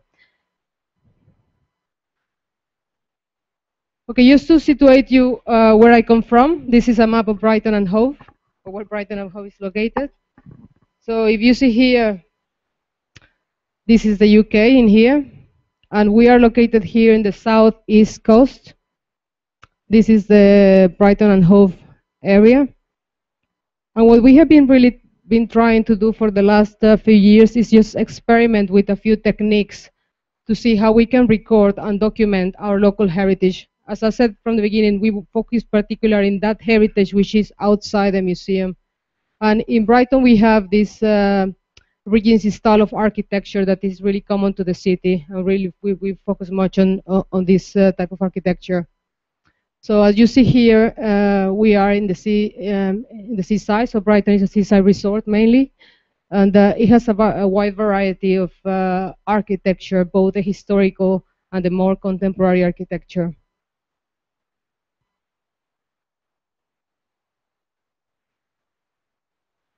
Okay, so I brought 3 different case studies, and the case studies are really about the applications of technology. So I will go through each of them and just describe to you how we have been using 3D technologies for these areas. So the first one is really about documenting heritage in public areas, so anything that is accessible to the public, and we want to exploit the fact that the heritage is really accessible to the public. The other one is about documenting Regency buildings, which really focus on looking at the style of the architecture. Finally, I will finish with documenting Regency ornament, which is really about looking at the buildings and how they are ornamented. So starting with this first one, So when we talk about heritage in just public spaces, we really focus on different types of heritage. So we talk about things such as monuments, sculpture, clock towers, fountains. And in Brighton, we have a wide variety of this one, just as you will have in the different cities here in Brazil. So here are some examples of different types of objects that we encounter when we document this heritage. Now, where we started from this is we participated with a project that was documenting all different types of heritage. So we will have people going to record the objects. And the information that they collected, we input into a database of all the objects that were documented for the area of Sussex. So this is really the southeast coast area that I showed in the map before. Now, what the type of documentation that was done was really, they included things like the name, the description of the piece of art, the condition. They really look to document what was the condition of this object, where it was located, as well as the history, amongst other information. So this information will really allow us to locate all the heritage that was in a website, and we made available maps for people to be able to visit it or get more information if they wish. As part of the documentation, photos were included for all the objects, and here the idea came that we would really like to enhance this documentation with 3D data. Now, the documentation effort was really large because of the geographical distribution of the objects. So this is really a different idea of going into the museum where everything is located in the same place. And here you really have to travel. Somebody has to travel physically to the objects to get the data, so to see the object. Hence, what we really thought it would be a good idea to do is to crowdsource the 3D data. So to involve the public or involve people that were interested in heritage and live close by or happen to be visiting on that day the heritage, to help us to collect the 3D data we wanted to make available. So in this particular case study, we use photogrammetric techniques, and these techniques are really simple for the public to use because it involves them photographing the object from different directions. So it was really easy to explain what people had to do. And what we were required to do were to collect the images from the people. So we will make available a website where they could upload their pictures. And we really wanted to experiment and to understand how could we engage with the wider public just as a mechanism for supporting the digitization of heritage in public spaces.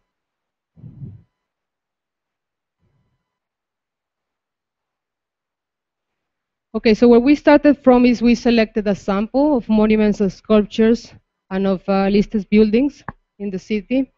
And we divide the city into 8 areas. It was mainly the area of the center. And we promoted an open call to photograph the object. So we issue a lot of material, just explaining what people have to do and where do they have to go.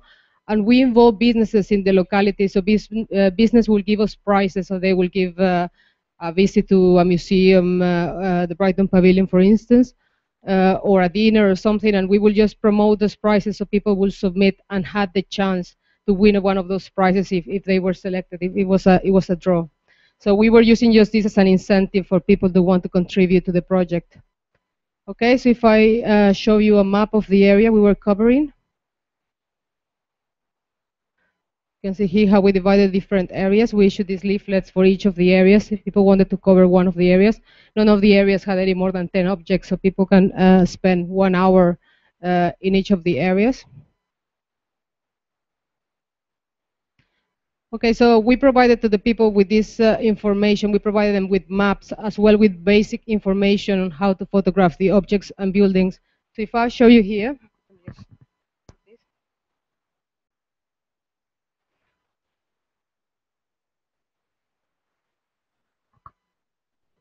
So these videos really show the simple steps that people had to take. It was just explaining that they have to bring a camera and then they just had to go around the monuments and sculptures.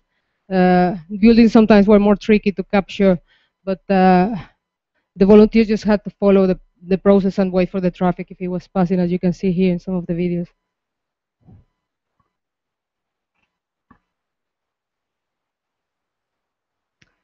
Okay. Okay, so once that people submitted their pictures, we engaged further with volunteers, and some of the volunteers came forward. They were really enthusiastic about the process, and we engaged with them. We took them into the lab, and we trained them to help us to process the photographs. So we created 3D data of the photographs that had been submitted. And from the beginning, we were very clear that because it was a public effort, we wanted all the public to benefit from the effort. So we licensed all the images with the attribution share alike Creative Commons license, which means that both the images and the 3D data that was generated will be of the benefit for everybody, and people could use them. So that was really important to us from the beginning, to make sure that people felt that they were contributing to a greater good. Okay, so how we provide access to the data that we created? We provided access both via the website that we have created and through the European Heritage Portal. So this European Heritage Portal is a way to access the different cultural heritage across Europe. So we ensure that this will have really better potential to get wider disseminated to everybody in Europe, and not only in the UK, where the initiative was started. So just to show you here an example.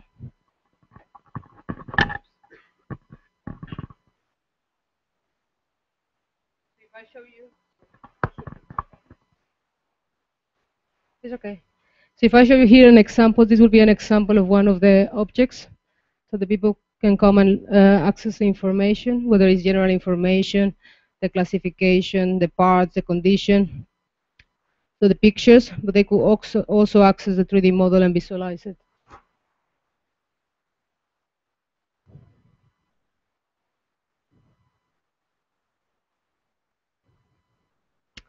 Okay, further on, we went and input all the 3D models into a database with 3D content. So this database really has not only the 3D data, but also information on when it was acquired, when the 3D model was created, who did it, what was the metadata associated with the 3D model.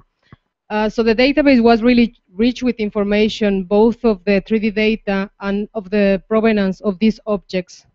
So we have, for instance, something which was useful, that the person that went to record initially to photograph the objects, they have recorded the condition that they found the objects. So if there was any problem with the object, such as damage or the object being at risk because it was not being looked after, they would have written this and made an annotation on this. So it was really rich with different types of information. Sorry, I think I lost my... Now, the thing is, we have some issues with annotating this type of data in text. So what the person had done is had gone and written down condition reports such as this. It would say the structure is severely weather-worn, particularly on the side facing the sea.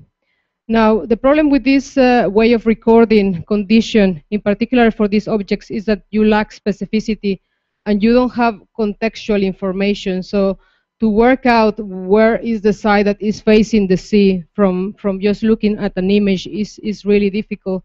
And we really here saw the potential for using the 3D data to clearly specify where the condition was being reported, what was the area in particular that problem was occurring.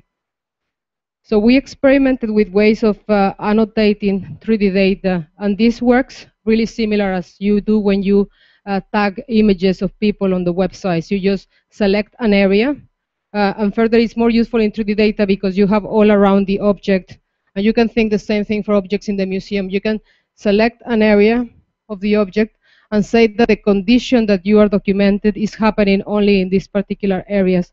Then it's very clearly to see what particular section of your 3D object you are talking about. So this really has the potential to help for monitoring objects which are remotely, because you can think that the person that is documenting the condition doesn't have to go and travel geographically to every place, but can have just a tool that will allow them to do this from the distance, just by being able to access the 3D data, however the 3D data has been generated. Another thing that, of course, is really important is that of monitoring through time. So the way that we documented the different conditions at work, the annotations in the 3D models, whereas we could then update if that condition had changed. So in here, in these examples, you can see two different 3D models produced in different dates. And you can see that you can document and produce updates on how that condition has changed. So the underlying technology allows you to record the annotations for the model, but also to link them to a specific date of when the 3D data has been produced. Okay, so that is the first case study. I will move on now to the Regency buildings, and now we start looking, before we're looking at the art, now we start looking at the buildings in the city. So just to give you a background of the city of Brighton and Hove, as I told you, it's a popular seaside resort. And we have this particular type of architecture which is called Regency style architecture. And this architecture involves architectural elements made popular in the 1811 to 1820, in which the Prince of Wales, George IV, has acted as priest regent. So the prince will have lived in Brighton at that time, and a new type of architecture will have been developed. And this architecture was used for many of the buildings that were done in the city in that period of time. So if you visit the seaside, the part of the seaside in Brighton, you really see a very distinct type of architecture. Okay, one of the best examples of this period is the Brighton Pavilion, and this is one of the most exotic and iconic buildings in the city. This will have been the house of the prince when he was living in Brighton, and he will have developed a really complex and exotic style for the building. So it really is representative of the period, the Regency period. Okay, so for the buildings, what we did is we experiment with 3D modeling. So as I explained you before, this is more about using tools that are like 3D drawing.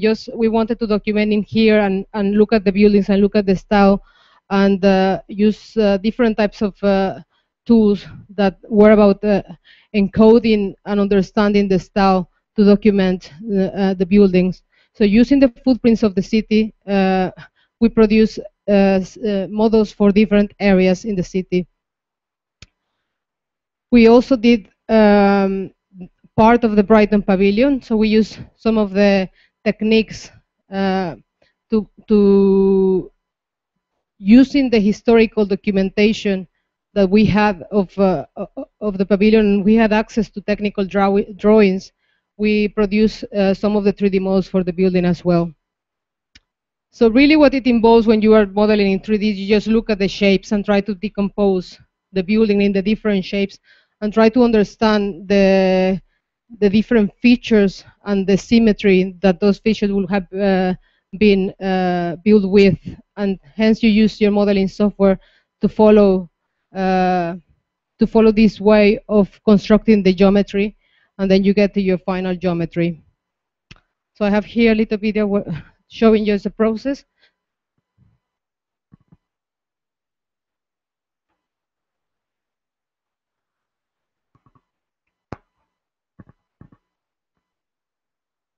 Okay, so in this video, what you can see the layout. So you will see the footprints of the city, and you will see that we will have already integrated some of the facades that have been produced by photogrammetry of the buildings that are at the moment there. You can see here in this corner you have the pavilion. And how these modeling tools, in particular this one is called the City Engine, works is that you are able to encode by using some software code the different style, the different way that you want to put together the floors of the building, and then how do you integrate the windows to the building and the doors of the buildings. And then based on that, you can very quickly generate sections of your city by just clicking on which rules you want to use, and you will generate an area for that city. So you will see here we'll have the pavilion, and we'll have some of the monuments and sculptures that were produced by the volunteers.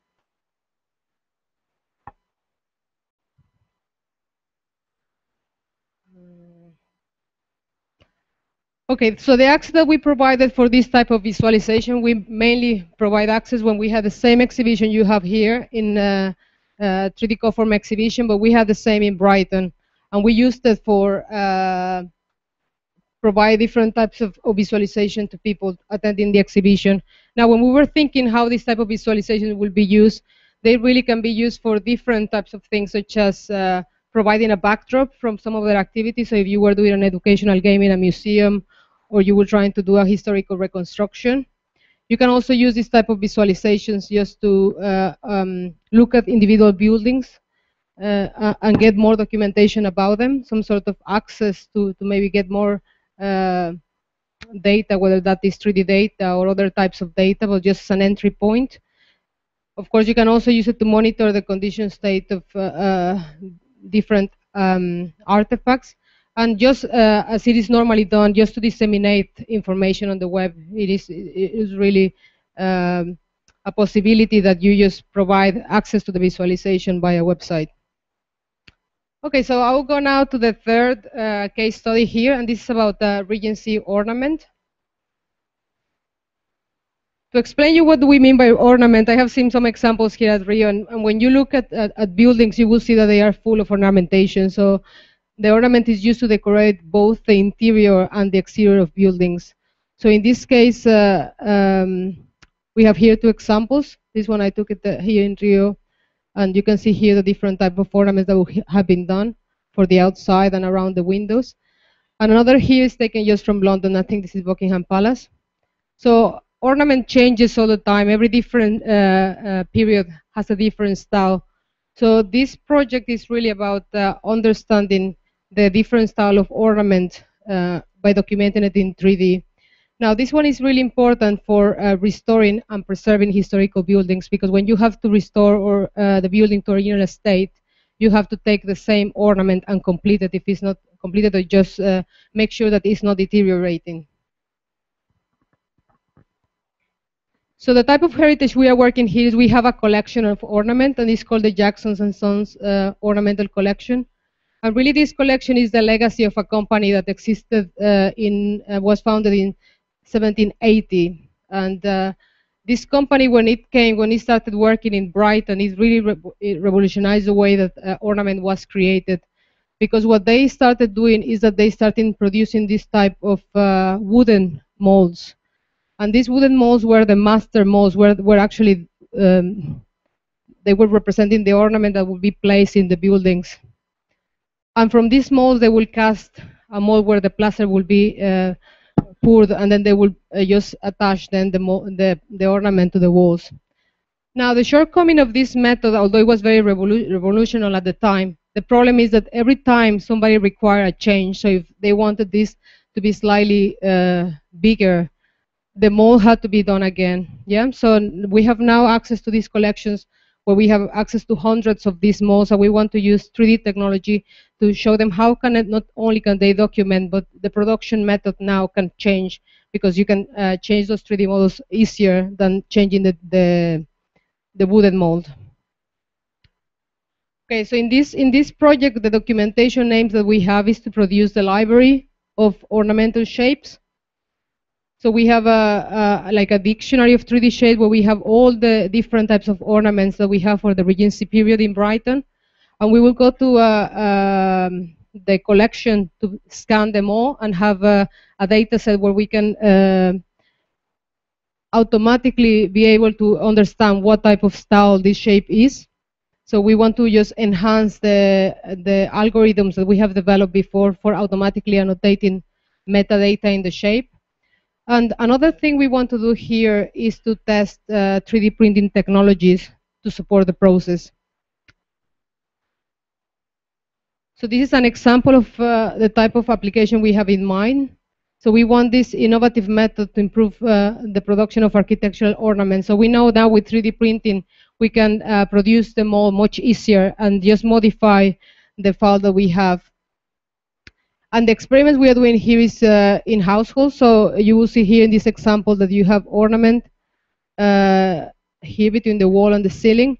But actually, to complete this one, you can get the master mold now from scanning this part, and then 3D print those molds so that then we can produce new plaster. So I brought here an example of a piece just to show you first the digital file.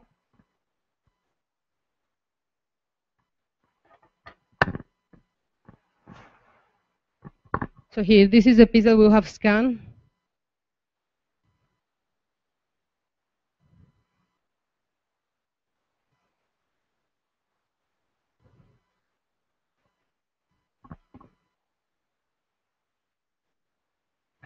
Okay, so what we are doing now is we are experimenting with the 3D printing to print the molds and do any modifications we require to maybe deal, for instance, with the corners.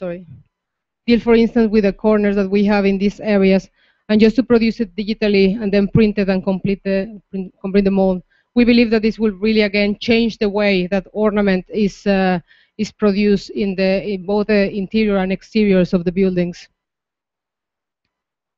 Okay, the last application that I have here to show you for 3D printing is we are also experimenting with using 3D printing solutions for making custom-made packaging that takes into account the shape of the artifact. So if, for instance, if you have a really valuable artifact and you want to send it for a temporary exhibition or you want to store it, we want to use the advantage of 3D technologies to make really a custom-made shape that can protect the artifact during transportation.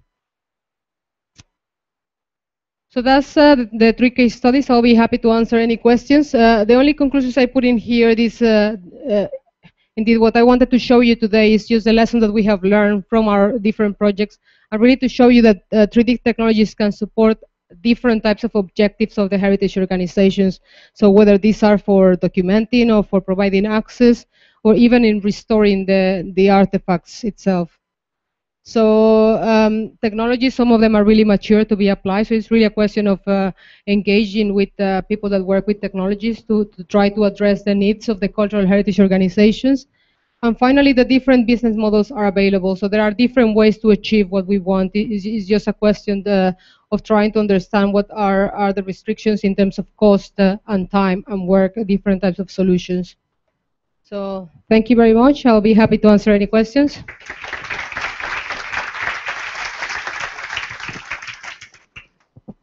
Obrigado, Karina. Thank you.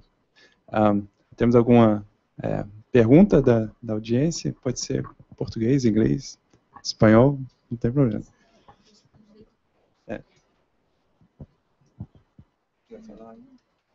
Português. Eu posso perguntar em inglês também, posso perguntar em inglês.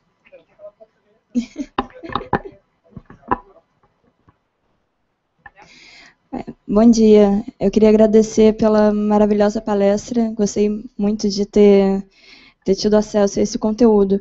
É uma pergunta pontual, a título de curiosidade, em relação ao crowdsourcing. Eu queria saber quantos voluntários vocês conseguiram reunir para realizar esse projeto. Só isso, obrigada.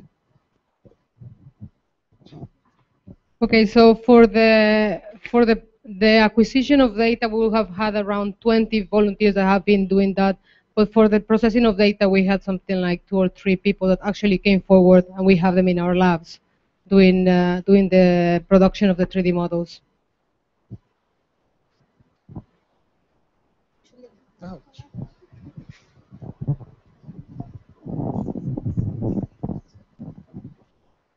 May I say in Portuguese? Sorry, I understand Portuguese a bit, but if you speak quickly, then it's a bit difficult for me. Em relação às embalagens para transporte de material, vocês têm algum estudo em relação ao controle de temperatura desse material para não danificar as peças?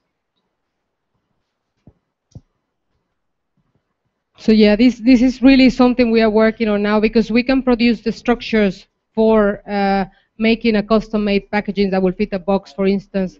But our main thing that we are researching now is on the best materials and how do we control the temperature or the humidity or all the conditions that happen so that the object is in a stable condition. So really we are working on that, on those things at the moment. Any more questions?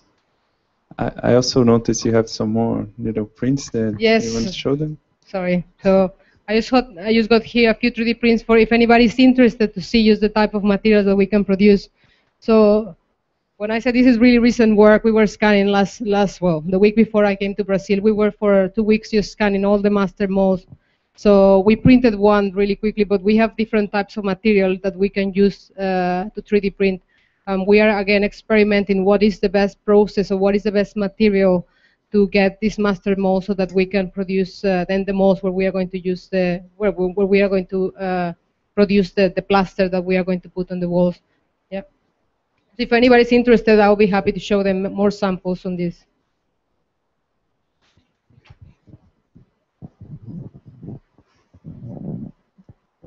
Português.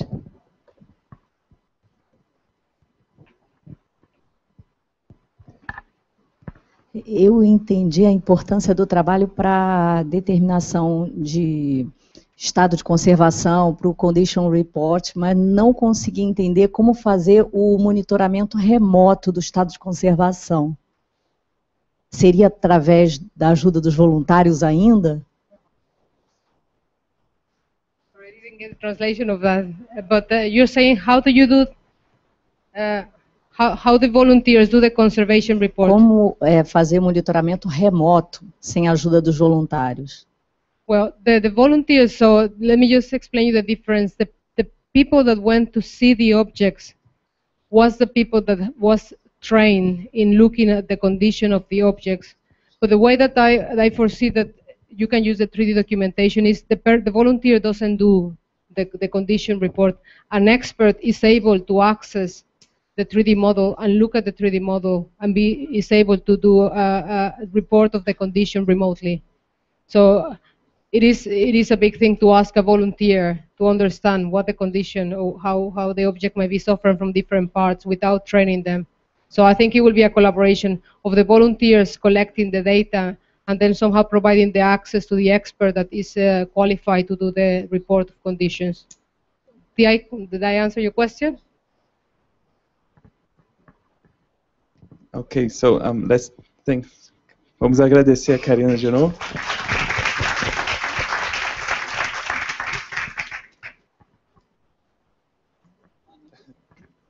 Fala italiano, cara.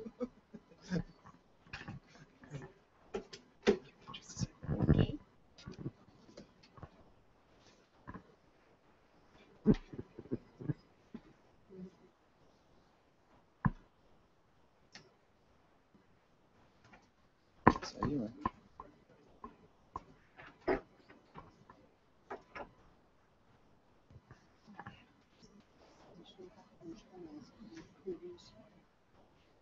Não, sim, sim.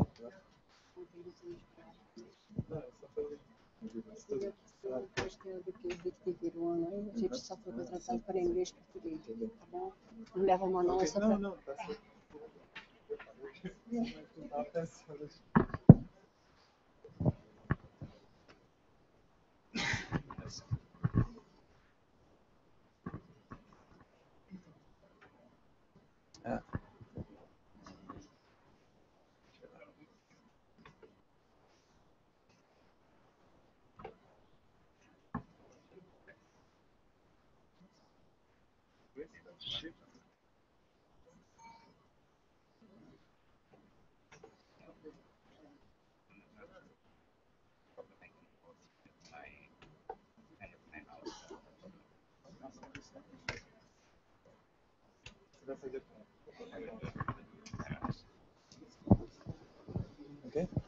Ok, então, nossa última palestra da manhã, antes da gente ir para o almoço, é do professor Roberto Scopino. É também um grande prazer, uma grande honra tê-lo aqui. Eu trabalhei um ano com o professor Roberto Scopino lá em Pisa, e ele certamente é uma das pessoas que, na computação gráfica, primeiro levantaram essa bandeira de aplicação para heranças culturais e firmou essa linha de pesquisa no laboratório dele há muito tempo. Então, ele é um ícone nessa linha de aplicações de tecnologias 3D para herança cultural. Então, é um grande prazer e obrigado, Scopino, por vir aqui. Thanks.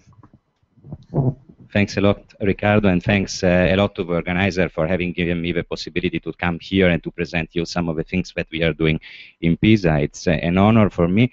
The topic of the workshop, it's really important for the activity of my lab, so it's really a big plus for me to be here with you. And I also had the possibility yesterday to visit your wonderful city, which was another big event. Okay, thanks a lot. So the title is Interactive Visual Technology for Digital Humanities, and as you will see in this overview, I will divide my presentation in 2 slots. In the first one, I will try to present very briefly some recent work that we did in the fields of 3D digitization. So I will follow up on several presentations that you have already seen this morning, and I will focus mostly on acquisition on color and mapping of this information on 3D models. And then the second part of the presentation will be focused on visualization. So how can we manage the visualization of this beautiful data set? So therefore, the presentation will be mostly technical, but I want to mention, following the initial speech of David Arnold, I want to mention that this activity has been steered by a lot of knowledge that we gained through a number of collaboration with museums, with art historians, with restoration labs. We started to work on ICT and cultural heritage approximately 20 years ago, and in this period we had many different chances to work together with cultural heritage experts, and these stimulated a lot, steered a lot the activity that we have done in computer science in order to advance in some way the research in this domain. So it was really fundamental, on my opinion. So acquisition of 3D models. You have already learned from David Arnold talk this morning that we are not able really to clone an artwork, because the digital model will always miss something, at least the aura that the real artifact has, and that cannot be represented in digital forms, but also much more. But in any case, it's important to be able to acquire as much possible of information which is stored which is represented by the object.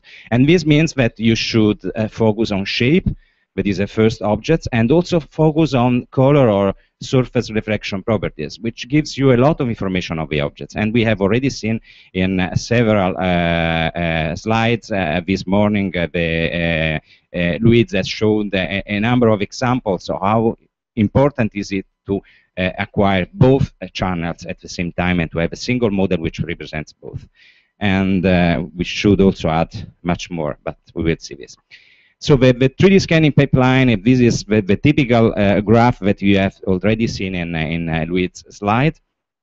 Computing a 3D, producing a 3D model of an artifact means having to do a number of steps and using a number of different algorithms. We have worked a lot on this in the first stage of our activity on 3D graphics and cultural heritage, designing a number of algorithms which solved a good subset of these problems. And this activity was, in some sense, the base of the development of Mesh Lab, which is now quite well known. It's an open source system which has inside all the tools that you need in order to process data coming from 3D scanning system. And it's also, I think, a good success because we had a very high number of downloads every year and a very good community of users. Some of them are hating us for the bugs which still are in Mesh Lab, but eliminating all the bugs, it's not an easy problem. And in these following slides, you see also some spots in Brazil, especially in the southern part of Brazil where we are. So 3D scanning was initially intended to produce a digital 3D model concerning mostly the geometry. And in the last few years, thanks to a huge number of groups which have contributed to this with innovative ideas, new algorithms, I should say that in terms of geometry processing, fortunately, the processing is now mostly automatic. The algorithms are quite consolidated, so you have, from a user point of view, you have a lot of infrastructure, a lot of tools to process data and to build good models. And we have also the advent of a new stream data production solution, which is based on photogrammetry or shape from motion, shape from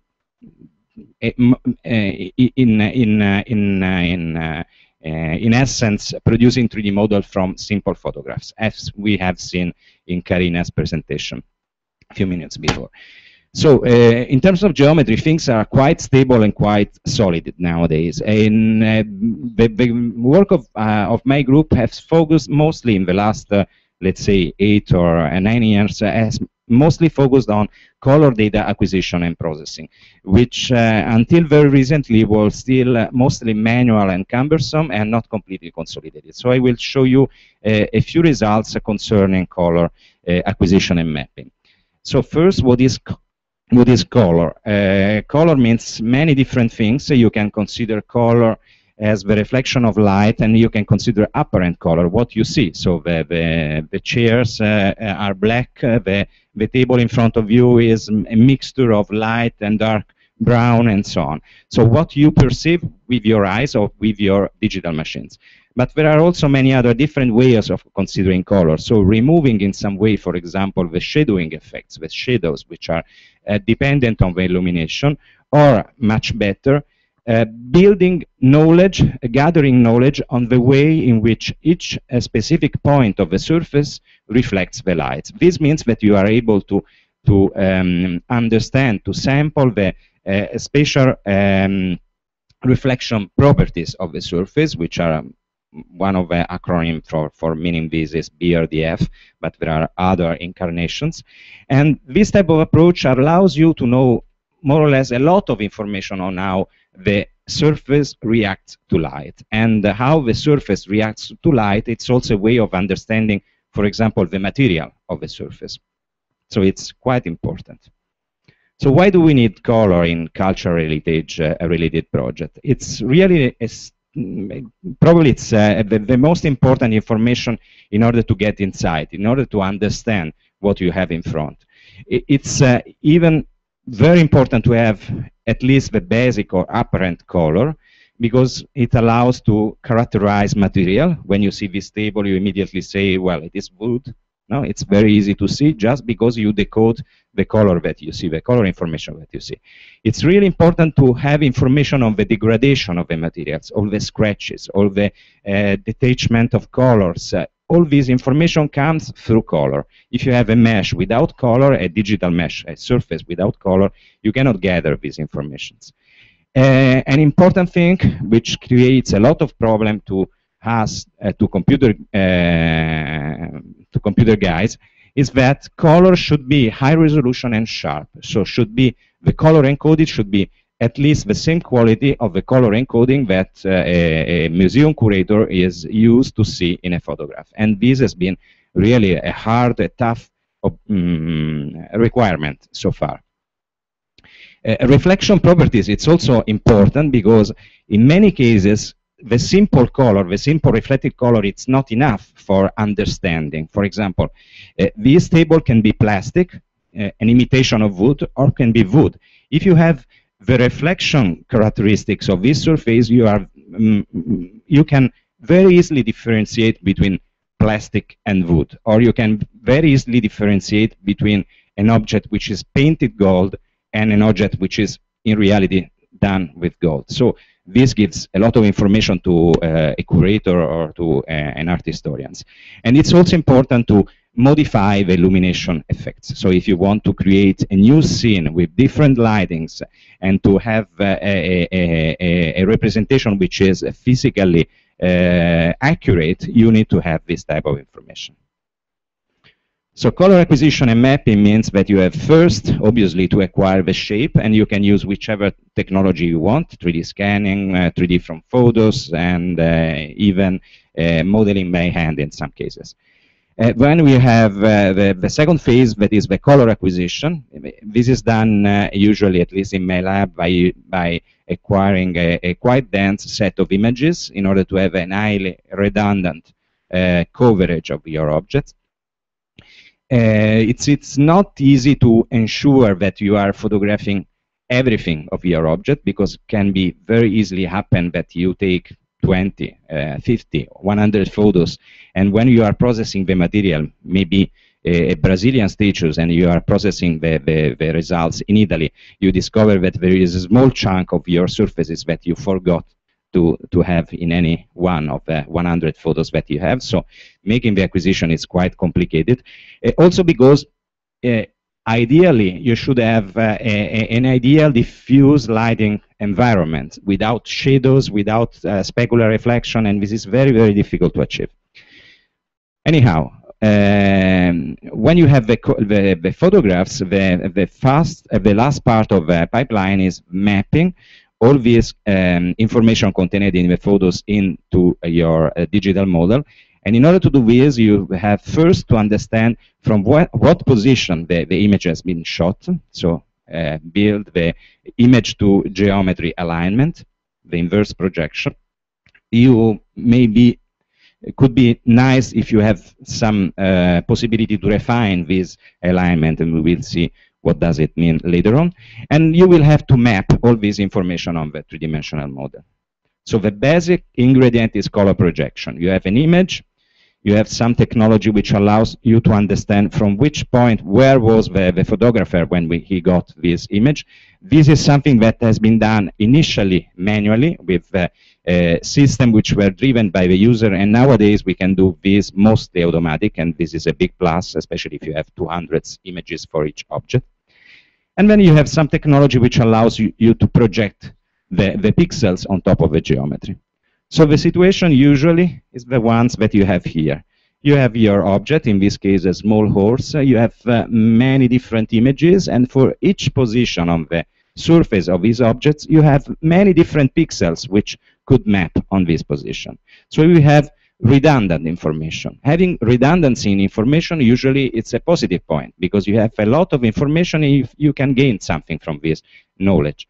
So you can possibly apply some filters which allows you to understand which are the good and which are the bad samples.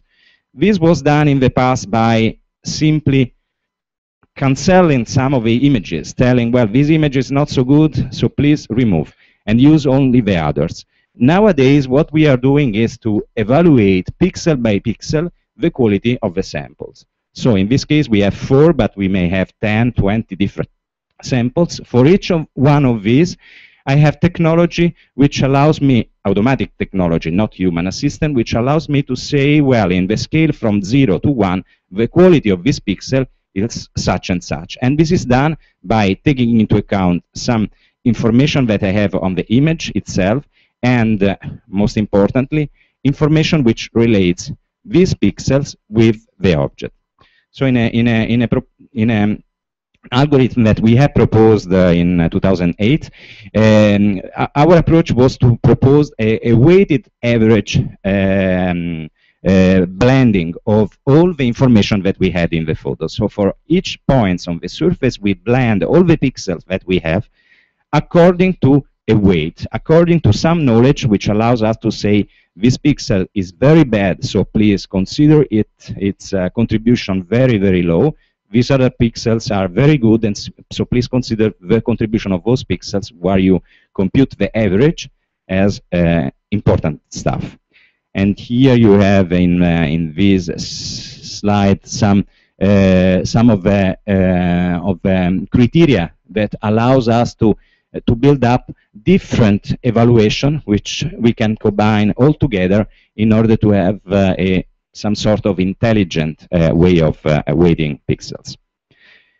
Whenever you weight pixels, obviously the accuracy of the projection is really important, because if the alignment between the image and the object is not sufficiently precise, when you see the object from a distance, everything is okay. Whenever you move in the proximity of the surface, you will see blurring.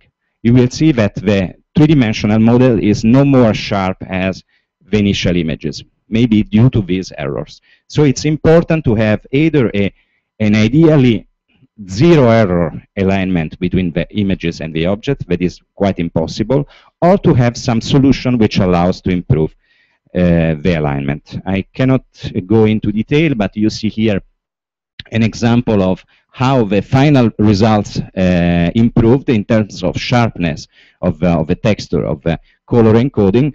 In the image, the algorithm used for blending the photos is the same.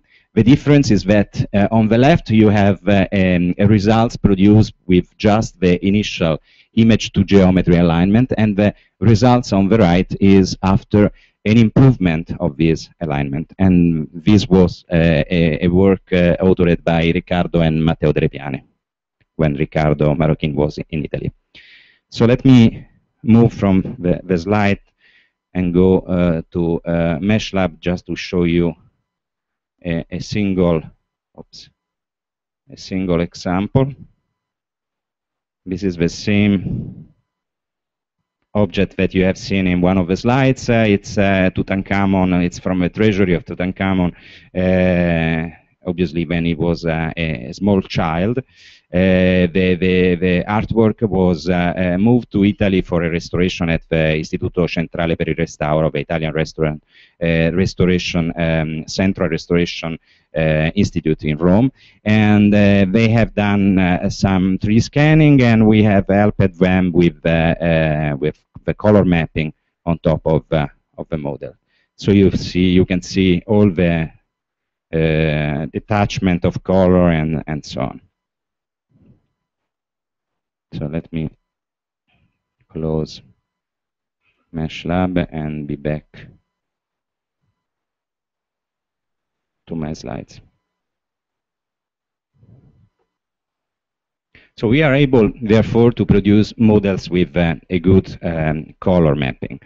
But what we have done so far is using just the apparent color, so the information that we had in the images which we acquire with the standard photographic camera. So let us see how can we improve a little bit this, going towards more advanced surface reflection acquisition and mapping. So as I told you a few slides before, having surface reflection is important because you do not want, in many cases, to have a fixed lighting. When you have apparent color, you are using your mesh, the way in which the color appeared due to the specific lighting. For example, the lighting that we have here in this room. Whenever you want to change the lighting, you need to have some information on how the surface in reality reflects light. And this is, for example, useful if you want to simulate the way in which solar light enters in an Egyptian building, like it has been done by Alan Chalmers in the images that you see here. There are a number of solutions for BRDF acquisition. The negative news is that most of these solutions allows us to produce very good visual quality results, but on the other hand, usually require the use of photographic lab, some sort of structured lab in which light is strongly controlled and everything. So for all those applications, like for example in the media, in the movie domain, in which you can bring the actor in the acquisition lab, this is not a problem. In CH, what happens to us and to many people is that people call you and tell, well, you can come Monday in the museum because the museum is closed, so you have plenty of time, 8 hours for doing the scanning.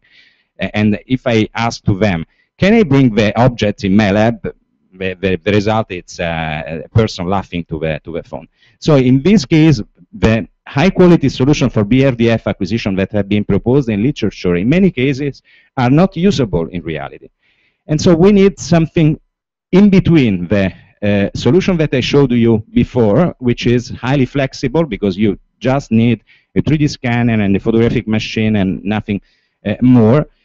We should bring something in between these two guys from apparent color and BRDF in order to have something which is higher in terms of visual quality, maybe not at the level of mainstream BRDF acquisition methods, but at the same time easily usable in museums or in a complicated situation, for example, in an excavation site. So I will show you two results. The first one is a very simple idea. A photographic lab is usually a context in which you have control illumination, in which you are able to control the light. You are able to control the way in which the light is produced and moves in the space. So we can try to simulate a little bit to have some minimal control over our lighting. For example, using the flash that you have on your machine, that can be calibrated once, maybe in your acquisition lab, in order to know for a given flash, for a given machine, and for your image plane, for each pixels, how the light from the flash moves in the space and how the light is reflected at different distances and how the color, the perceived colors, change according to the distance to the photographic machine. So we can try to do some sort of calibration of the flash in such a way that later on we can go in a museums, make images with our flash and camera system, assuming that the overall lighting is much lower in intensity than the flashlight. So assuming that the flashlight is the most of the light which reaches the surfaces, and use this information in order to produce a better color encoding. So the fact that you can produce, you are not able to really understand how the surface behaves with respect to light, but you have an intermediate improvement. You can have calibrated colors which are de-shaded in some sense, do not have inside information which is related to distance to the camera, and you can easily remove the nasty effect due to shadows and to highlights, to specular highlights, which are really terrific when you want to map images on the 3D model. Another recent approach is to try to recover, in this case, some approximation of the reflection properties. In this case, the hypothesis is that I want to go again in the museums. I want to use just the lighting that is contained in the museum, so I do not want to bring with me complex lighting stuff to close windows and everything. So I stick with the current illumination of my objects, and the system that I use, it's not a still camera but a video camera. So it allows me to move around the objects and to see the objects, the artworks from many different directions, and thus to gather the way in which reflection changes while the user who is making the movie is changing his position in the space. So this allows to build up something which is, again, an approximation of BRDF, but improves a little bit with just some software technology and no lab condition required. So the two steps needed in this case is, first, an alignment between each frames of the video and the objects, the 3D scanned replica that you have of your objects, and then a surface appearance reconstruction, which allows us to first understand what is the level of diffuse reflection of your surface. So on the right you have a real photo of the objects, and on the left you have the results of the rendered model with just the diffuse color that we have calculated. And in the next slide we have the sum of the diffuse plus the specular factor that we have computing, and the results, it's quite similar. It's not identical, but it's quite similar to the input photo. And here you see another example on a bronze head. Right, real image, left, rendered image. So we have some technology for producing, as you have seen from this and from previous presentation, we have some technology for producing quite good models of the objects we are interested in. So one issue that emerges from this is that a lot of people have done in the past and is doing 3D acquisition in a large number of museums. And what the people, with people I mean both ordinary people, the people in the street, and scholars and students, people who are studying art or people who are at the university and are studying art subjects, are aware of all this effort is just the very, very small tip of the iceberg. Because most of the people is doing wonderful scanning, wonderful acquisition, but the data are on their computer. There are a lot of problems concerning willingness of people to distribute things, a lot of problems concerning the ownership of the data, and we will have a roundtable this afternoon discussing this. There is a cost involved, so a lot of people say, well, I have spent some money in order to do this, why should I give it for free to the community? So there are a number of issues, but until very recently, another important issue was that deploying this material on the web was not so easy. And so there was also a technological problem. So I will just briefly present you some new solution for solving the technological, but this is not a proposal for solving the entire problem, because the entire problem is much more than the technological problem. But at least nowadays we can say, from a technological point of view, sharing 3D data, it's easy. It's quite easy, it can be done. So if people are not sharing, the problems are somewhere else. So delivering 3D models of the web started with some activity done by my lab in the framework of 3D Coform. We have developed in that context the community presenter tool. 3D Coform ended up a couple of years ago, so in the meanwhile we have continued to work on this subject, and I think that our solution matured a lot. And the project in which we are continuing to work on this is the Network of Excellence VMAST, where our contribution is exactly on visualization tools.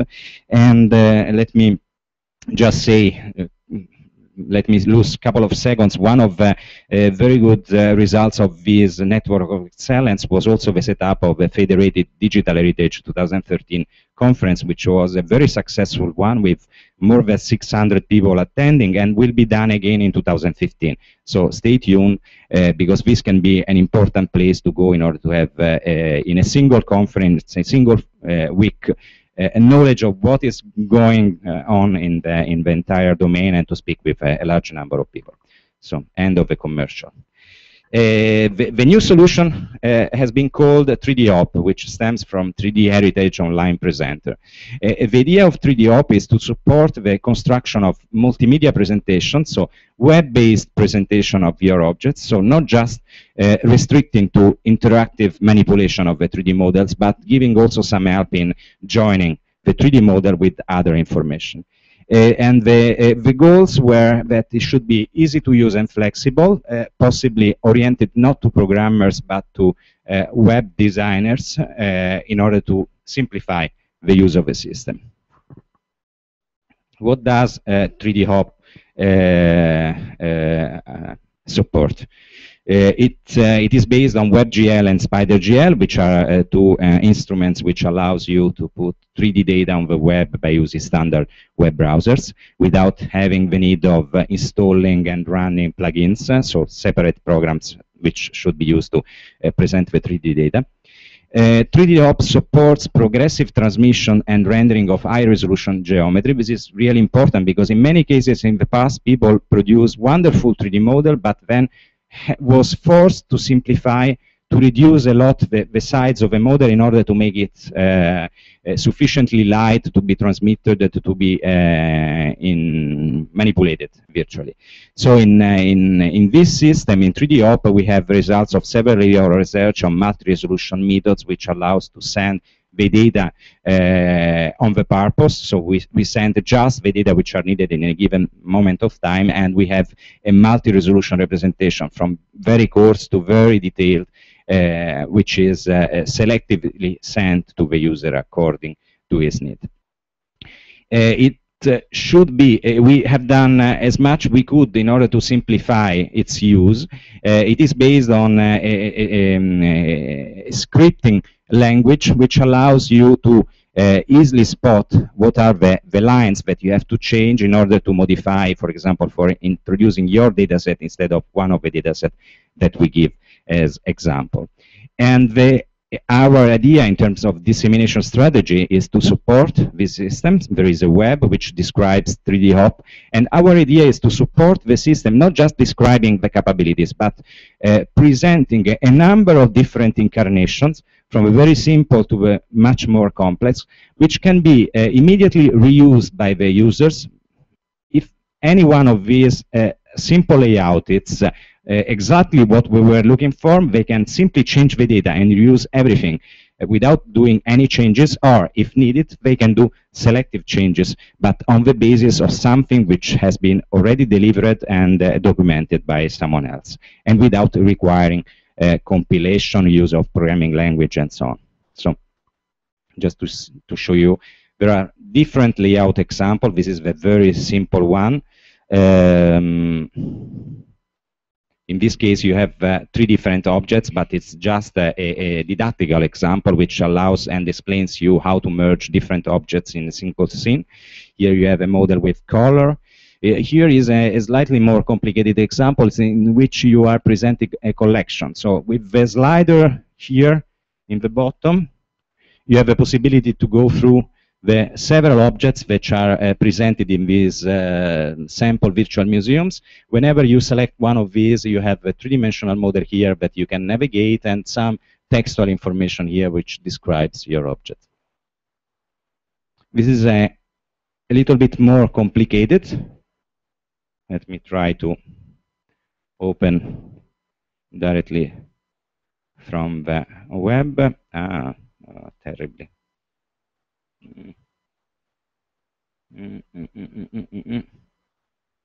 I am dead because the resolution is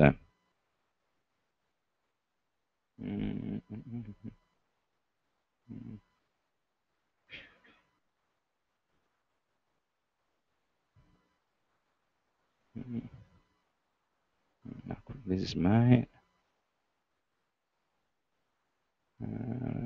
rotation.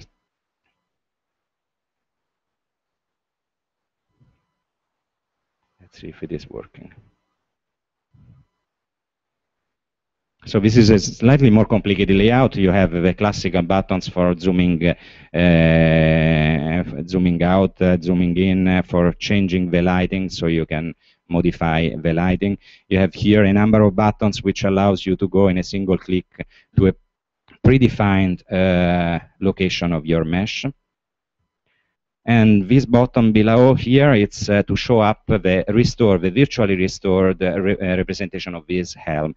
What you see here is how the helm has been found in an excavation, and if I click here, and I will have some bytes moving from Pisa to Rio in a few seconds instead of the 12 hours that took to me to come here, you see the object after virtual restoration. So we have changed, we have solved some deformation of the helm, we have reconstructed the missing parts, and so on. So this is an example of how can you use 3D Op in order to show up 2 different versions of your artworks. And in order to get in your data, you simply have to change 2 lines. So let me go back to the presentation.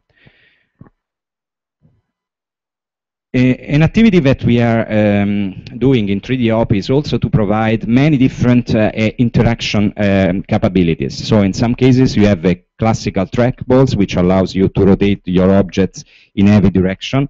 We have constrained trackballs, so in case you have, for example, a sword or something which has a statue which should remain vertical, you don't want to see it with a foot on top, you have the possibility of using a constrained trackball which allows just to rotate on this sense and maybe to do some small rotation on the vertical axis, just to see something more in detail which is under which is better to see from the top, but not allowing you free rotation.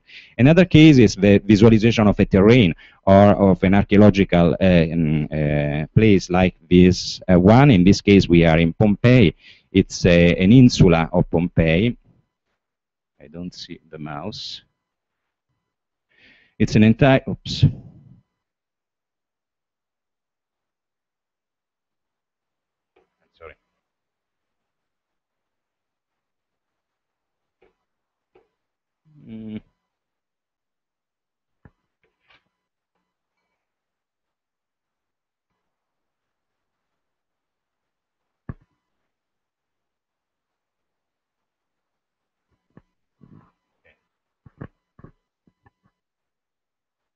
Okay, it's an entire insula in Pompeii. In this case, you have the system which holds two different interaction modes. In this case, you are flying through the objects, and in this case, you have just shifted to first-person view. So you are now on the ground, and you are looking around you. And you can shift very easily between first person and third person. Another nice thing is that the system is able to understand where you are. So if you look to the cross here, the red cross here, the red cross is exactly in the position in which you are and give you some information on the location and on the room. So it's very easy to link the system to a standard web system in which you have a description of the rooms according to archaeological knowledge. So let me try to move again to another example, a third example, just to show you something, again, implemented with 3D Hop. Oops. Every time I have this resolution.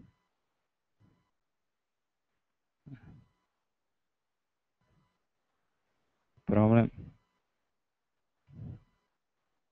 So this is an example of a kiosk implemented for a museum in Pisa, showing coins.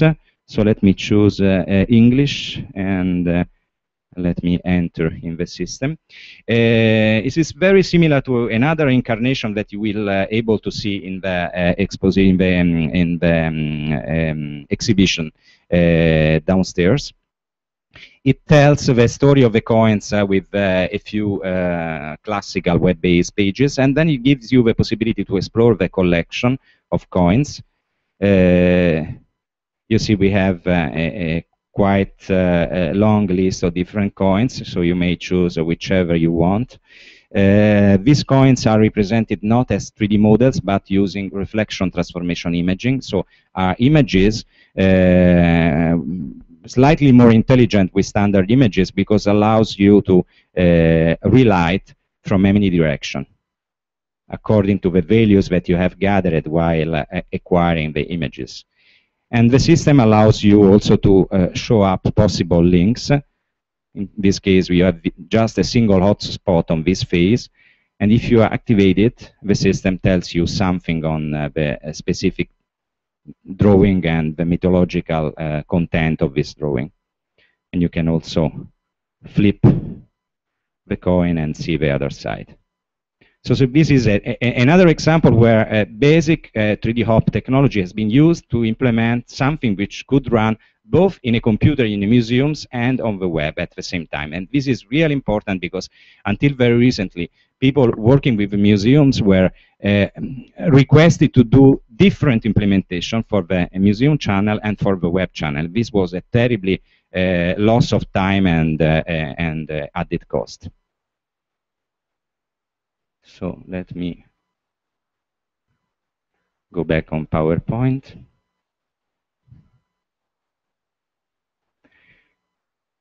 We have already seen some interlinking between visual representation and text in the previous example. Another project in my lab aims at much stronger interlinking between visual representation and textual information. This has been implemented as a specific system which has a lot of similarity with 3D Hop, but it's not immediately integrated with 3D Hop, will be in the next future. The project started in parallel, the two projects started in parallel, so we had some people implemented 3D Hop and other people implemented this system, but the idea is to converge to a single platform as soon as possible. So the idea is that we needed, and we were triggered by an application project in which some art historian told us we have a wonderful artworks across in the northern part of England, coming from the Saxon age, so before 1000, I think. And the nice thing of this cross is that it has a lot of carvings on top of it, on the stone, and these carvings are in some cases figurated, and in some other cases are the transliteration of one of the most important old English poetry poem. So there was many different ways of reading these artworks. It was not just looking the artworks and appreciate it by itself. You need a lot of knowledge in order to understand what is depicted in the carved figures, and more important, what is written in the writing, which is in runes, so in an old alphabet, which most of the people have no idea about it. So let me.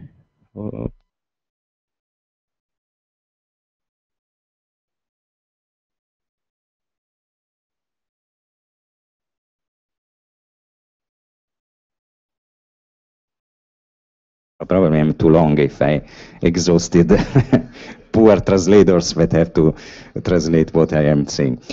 So the system is a system which allows you to navigate both textual representation and the three-dimensional model. What you see here is the interactive navigation of the objects.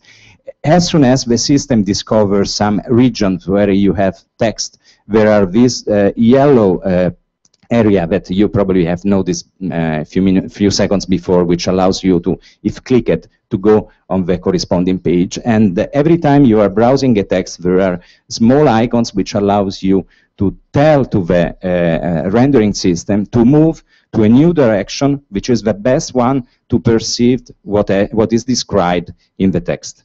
So you have the possibility of reading a text and having someone automatically producing the best images for you, so you are not stitched to a single figure which is in the textual page, but you have someone who is able to present the best image for every text chunk, assuming that some intelligent person has defined this before.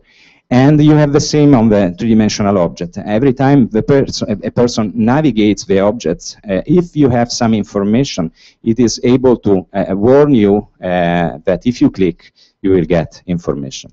The lecture model that you see here with some scripts in order to explain how it works is another functionality that you have below. So you have the possibility to predefine, since this system has been thought as a didactical instrument, you have the possibility to predefine a number of slides, like in PowerPoint. So these slides are just points in the description in which you want to start your description from a single piece of text and from a single view over the 3D model. So the teacher can prepare these slides and go through them by using the interactive system.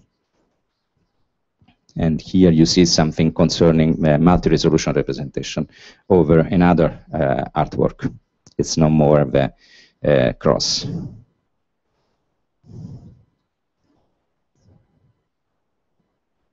What's happened? Again. I should remove this when I do presentation. So what we have seen so far, it's 3D on the web, which is quite important. Let me, more briefly probably, present you something concerning mobile systems. So not just 3D on the web and on your laptop computer, but using iPhones or tablets. In this case, there are a number of issues. The limited rendering performances of the tablets or the smartphones. The data transmission of the device, which in some cases still based on low bandwidth connections. And third one, most important on my opinion, is the user interface. It's really very hard to control free navigation in 3D space, especially when you do not have any intelligent tool to allow you to move in the space. So let's see some examples.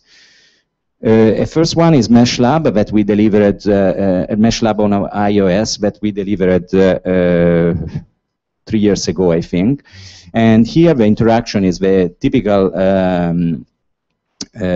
touch-based interaction. You have a possibility to rotate, to choose a position and to put it in focus, to zooming in and out with 2 fingers, and he's doing now, to do panning and so on.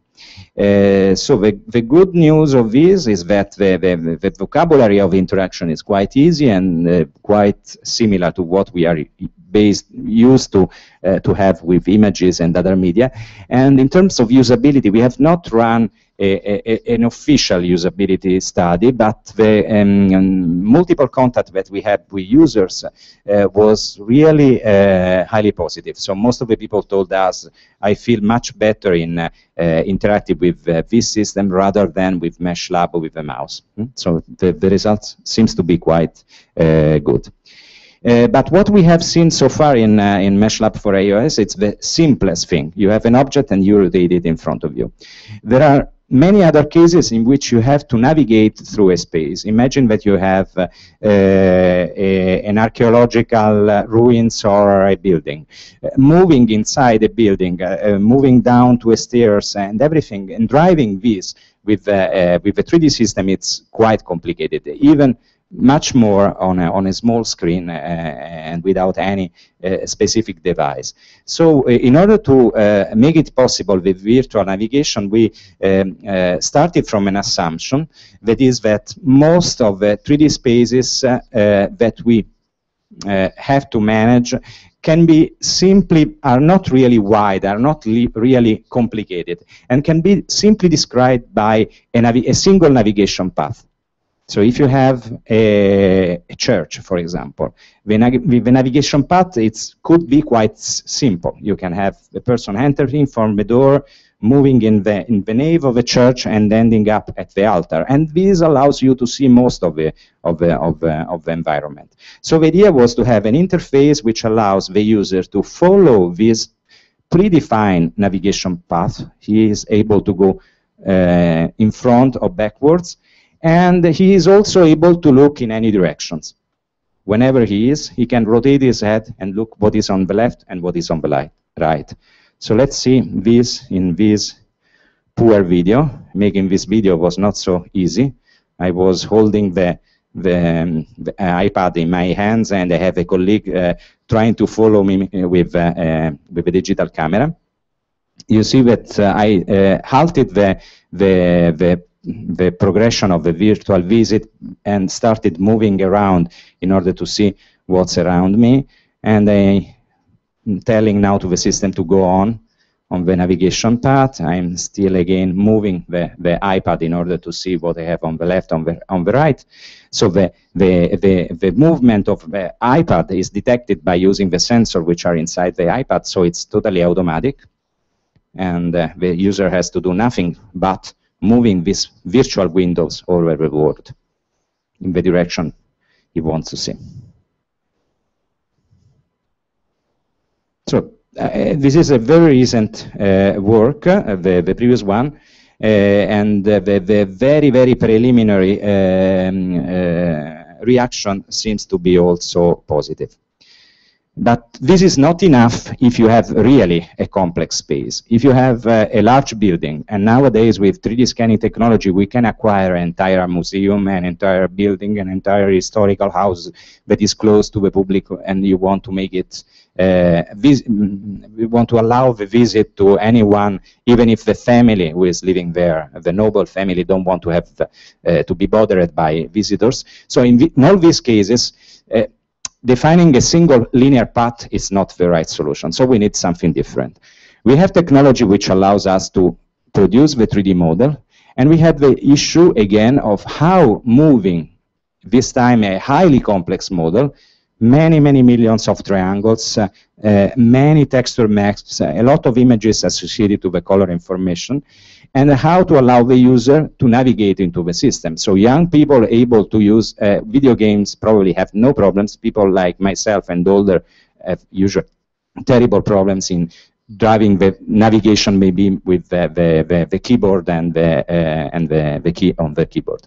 So our idea was to implement a solution which has been presented at Eurographics this year, which allows to convert automatically the 3D model into a network of panoramic images. So we are going to move from a three-dimensional representation to a bidimensional representation, from 3D data to panoramic images.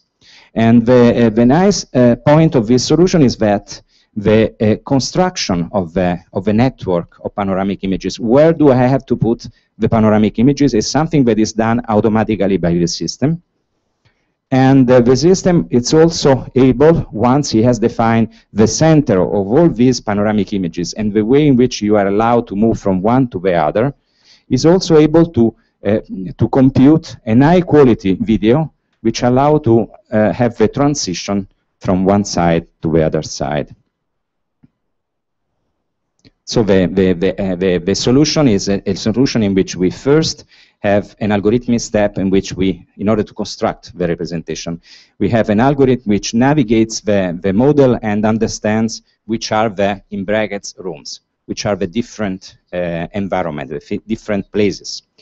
Then for each one of these rooms, he finds a best nodal point, a best point to place a camera.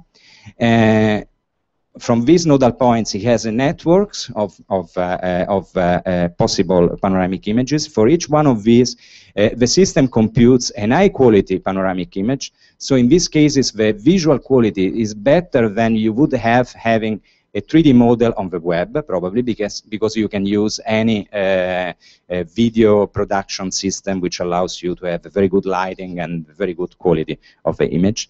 And fourth step, we compute all these omnidirectional videos, which allows you to make the transition. So again, I have a video, but let me again risk to use the web-based system.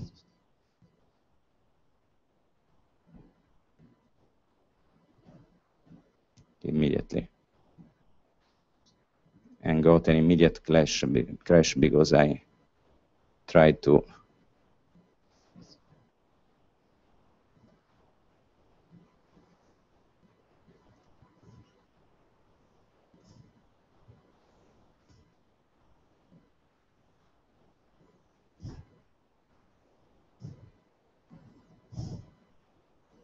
So this is the web page of, and you can see everything works on the web and also on tablet platforms. So the system shows me up a number of possible entry points. So let me choose this one.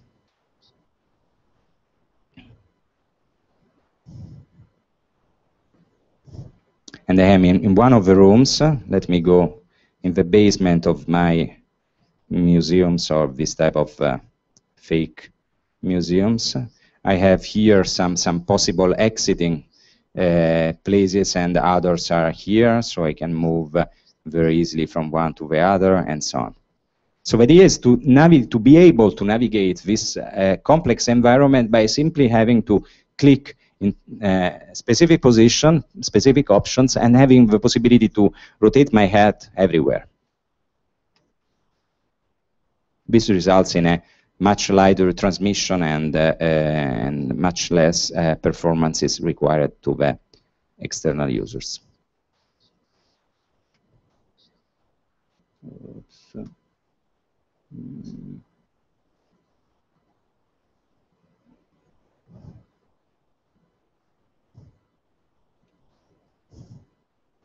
So this concludes my presentation.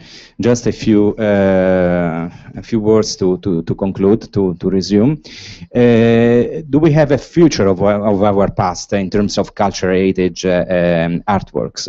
A museum person could say, well, the future is the museum, and this is really true.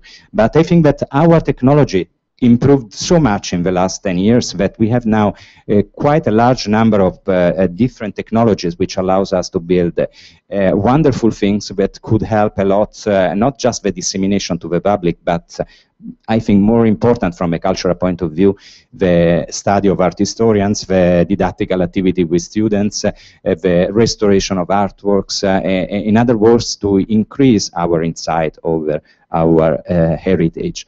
It's not just a consolidation of technology, but I think that also the entire domain of digital humanities and ICT colleagues has consolidated a lot a common language in the last 10 years. So while 10 years ago it was quite difficult to discuss with people in the CH domain because I was not understanding them and they were not understanding myself, I think that now we have a quite common ground to discuss things. And it's extremely important because I think that, as already pointed out by David Arnold, the innovation in these domains could come only on the joint work between computer scientists and cultural heritage people. This is the only way to advance technology towards useful things and to change really the world. In terms of future for our past technology, this is an important issue for ICT people, but it's also really important for people working in the CH domain, because in many cases in the past, people has invested money, people from museums, people from university, have invested money in digitization effort, and then after maybe 3 years, the person in charge of managing this from an academic point of view told, well, unfortunately the student disappeared, I have no more way of changing the software, I lost the person in charge of making modification, and so maybe even a small silly modification that is important for the work of the art historians becomes impossible, or you may lose the data, lose the raw data, not being able to do anything on top of them, and so on. So it's really important that we should ensure some policy which helps us, allows us to prevent the disappear of both data and technology. This is a really complex problem to solve. Expertise and knowledge in some cases hopefully remains in the lab. This is not completely true with the data because in many cases we are not so much clever in supporting permanent storing of the data. The very nasty thing is that there is no specific funding for this type of activity. So what we do in my lab we spend a lot of time on the maintenance of Mesh Lab and hopefully also on 3D Hop. And this is something that is not paid by anyone. It's some money that I am moving from research projects to moving, sorry for this. I'm moving from research projects to the maintenance of the tools, and this is not the right way to work on this. Infrastructure problems, projects can be a solution to that. In Europe, the European community is also starting to finance infrastructure projects. So projects not intended to be as the place in which you advance seriously technology, but the place in which you make technology common to a community and to manage this. Okay, so this closes the presentation. Thanks a lot for your attention, and I'm open for questions, if any.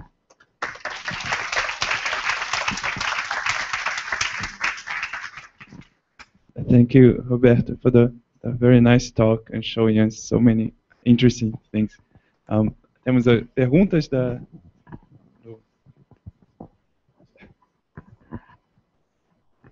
Sorry for being a little bit longer than expected, as usual.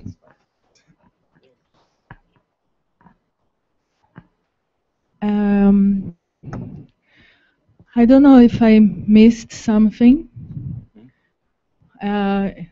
English, Italian, but what I understood is your lab made these softwares that that can go through the buildings and can change the lights and can improve the lights, and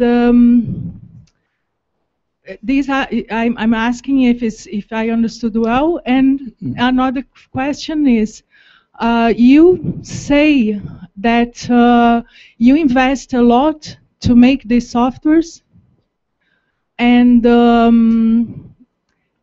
but it's free. It's open source, and open source is one way that you found that can sort out the problem of having the knowledge closed to one person or one team. Is it? Yes, let me start from this second point. We choose to use the open source policy because in this specific domain we do not have, at least up to now, we do not have real companies. So my job should be to write a paper, to implement something, to describe how something can be done, and then should be a private company making a commercial implementation and distribute it to the community. But we are not in the petroleum business. So in our domain, nobody asks to companies for costly software. So the only way of, after some years, after the first years of activity in this domain, we understood that the only way to progress really was not just writing scientific papers, but also having implementations which should be distributed to the community and should allow our ideas to work in the world, even in the absence of a real industry oriented to the cultural heritage. This view can change a lot in the next years, because we have been promised many times that cultural heritage industry will boom, will have an increased exponential boom. And in that case, I will immediately stop maintaining system and will dedicate only to research. But I am still eager to look this evolution. In terms of technology, what we have done, there is a different, the first part and the second part were quite different in topics. In the first part, I described how we acquire information on the illumination in order to maybe modify the illumination. In the second part of the talk, in the one in which I showed you some visualization system, in that case, the idea is not to change the illumination, but just to present what I have sampled with maybe 3D scanning in a building. So just the focus is just how can we present visually in an easy way to a naive community, not to computer graphics people, what we have been able to sample in reality.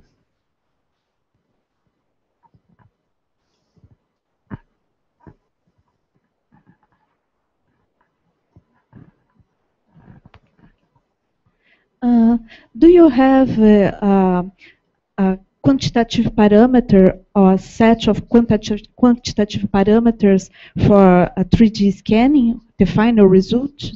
Can you quantify the quality of the... Can you quantify the quality of the 3D scanning? This is a really good question, and this is one of the real big issues in our domain. There is a lot of people who is doing scanning, who is doing digitization. Evaluating the quality of a 3D digitization is much more complicated than evaluating the quality of a photograph or of a 2D scans. And unfortunately, still we still miss a common way of evaluating this type of things. It's also a little bit costly because one of the simplest way of evaluating the quality is to preserve everything you have done and to document what you have done. So write down, I have used this system with such parameters and so on, and especially important, preserve the raw data. If I have the raw data of the 3D scanning and the final product, I can do some geometry processing to understand how much did you lose from the raw data. I can evaluate the raw data just to see if they were at the assumed resolution and quality, and they can evaluate how much the quality decreased more or less from the raw data to the final. But all the work that I have seen done for a cultural heritage institution, for example, are just companies who produce the final results without saying anything. So I discussed a lot with the ministry in Italy that we need to have some sort of formal way of telling, not just I want to have the acquisition of this statue, but I want the results in these, and these formats in order to be able to make some analysis of what has been produced. But as far as I know, we are still in a very primitive way, in a very primitive status. Thanks a lot. Any more questions? So, vamos agradecer ao Roberto novamente.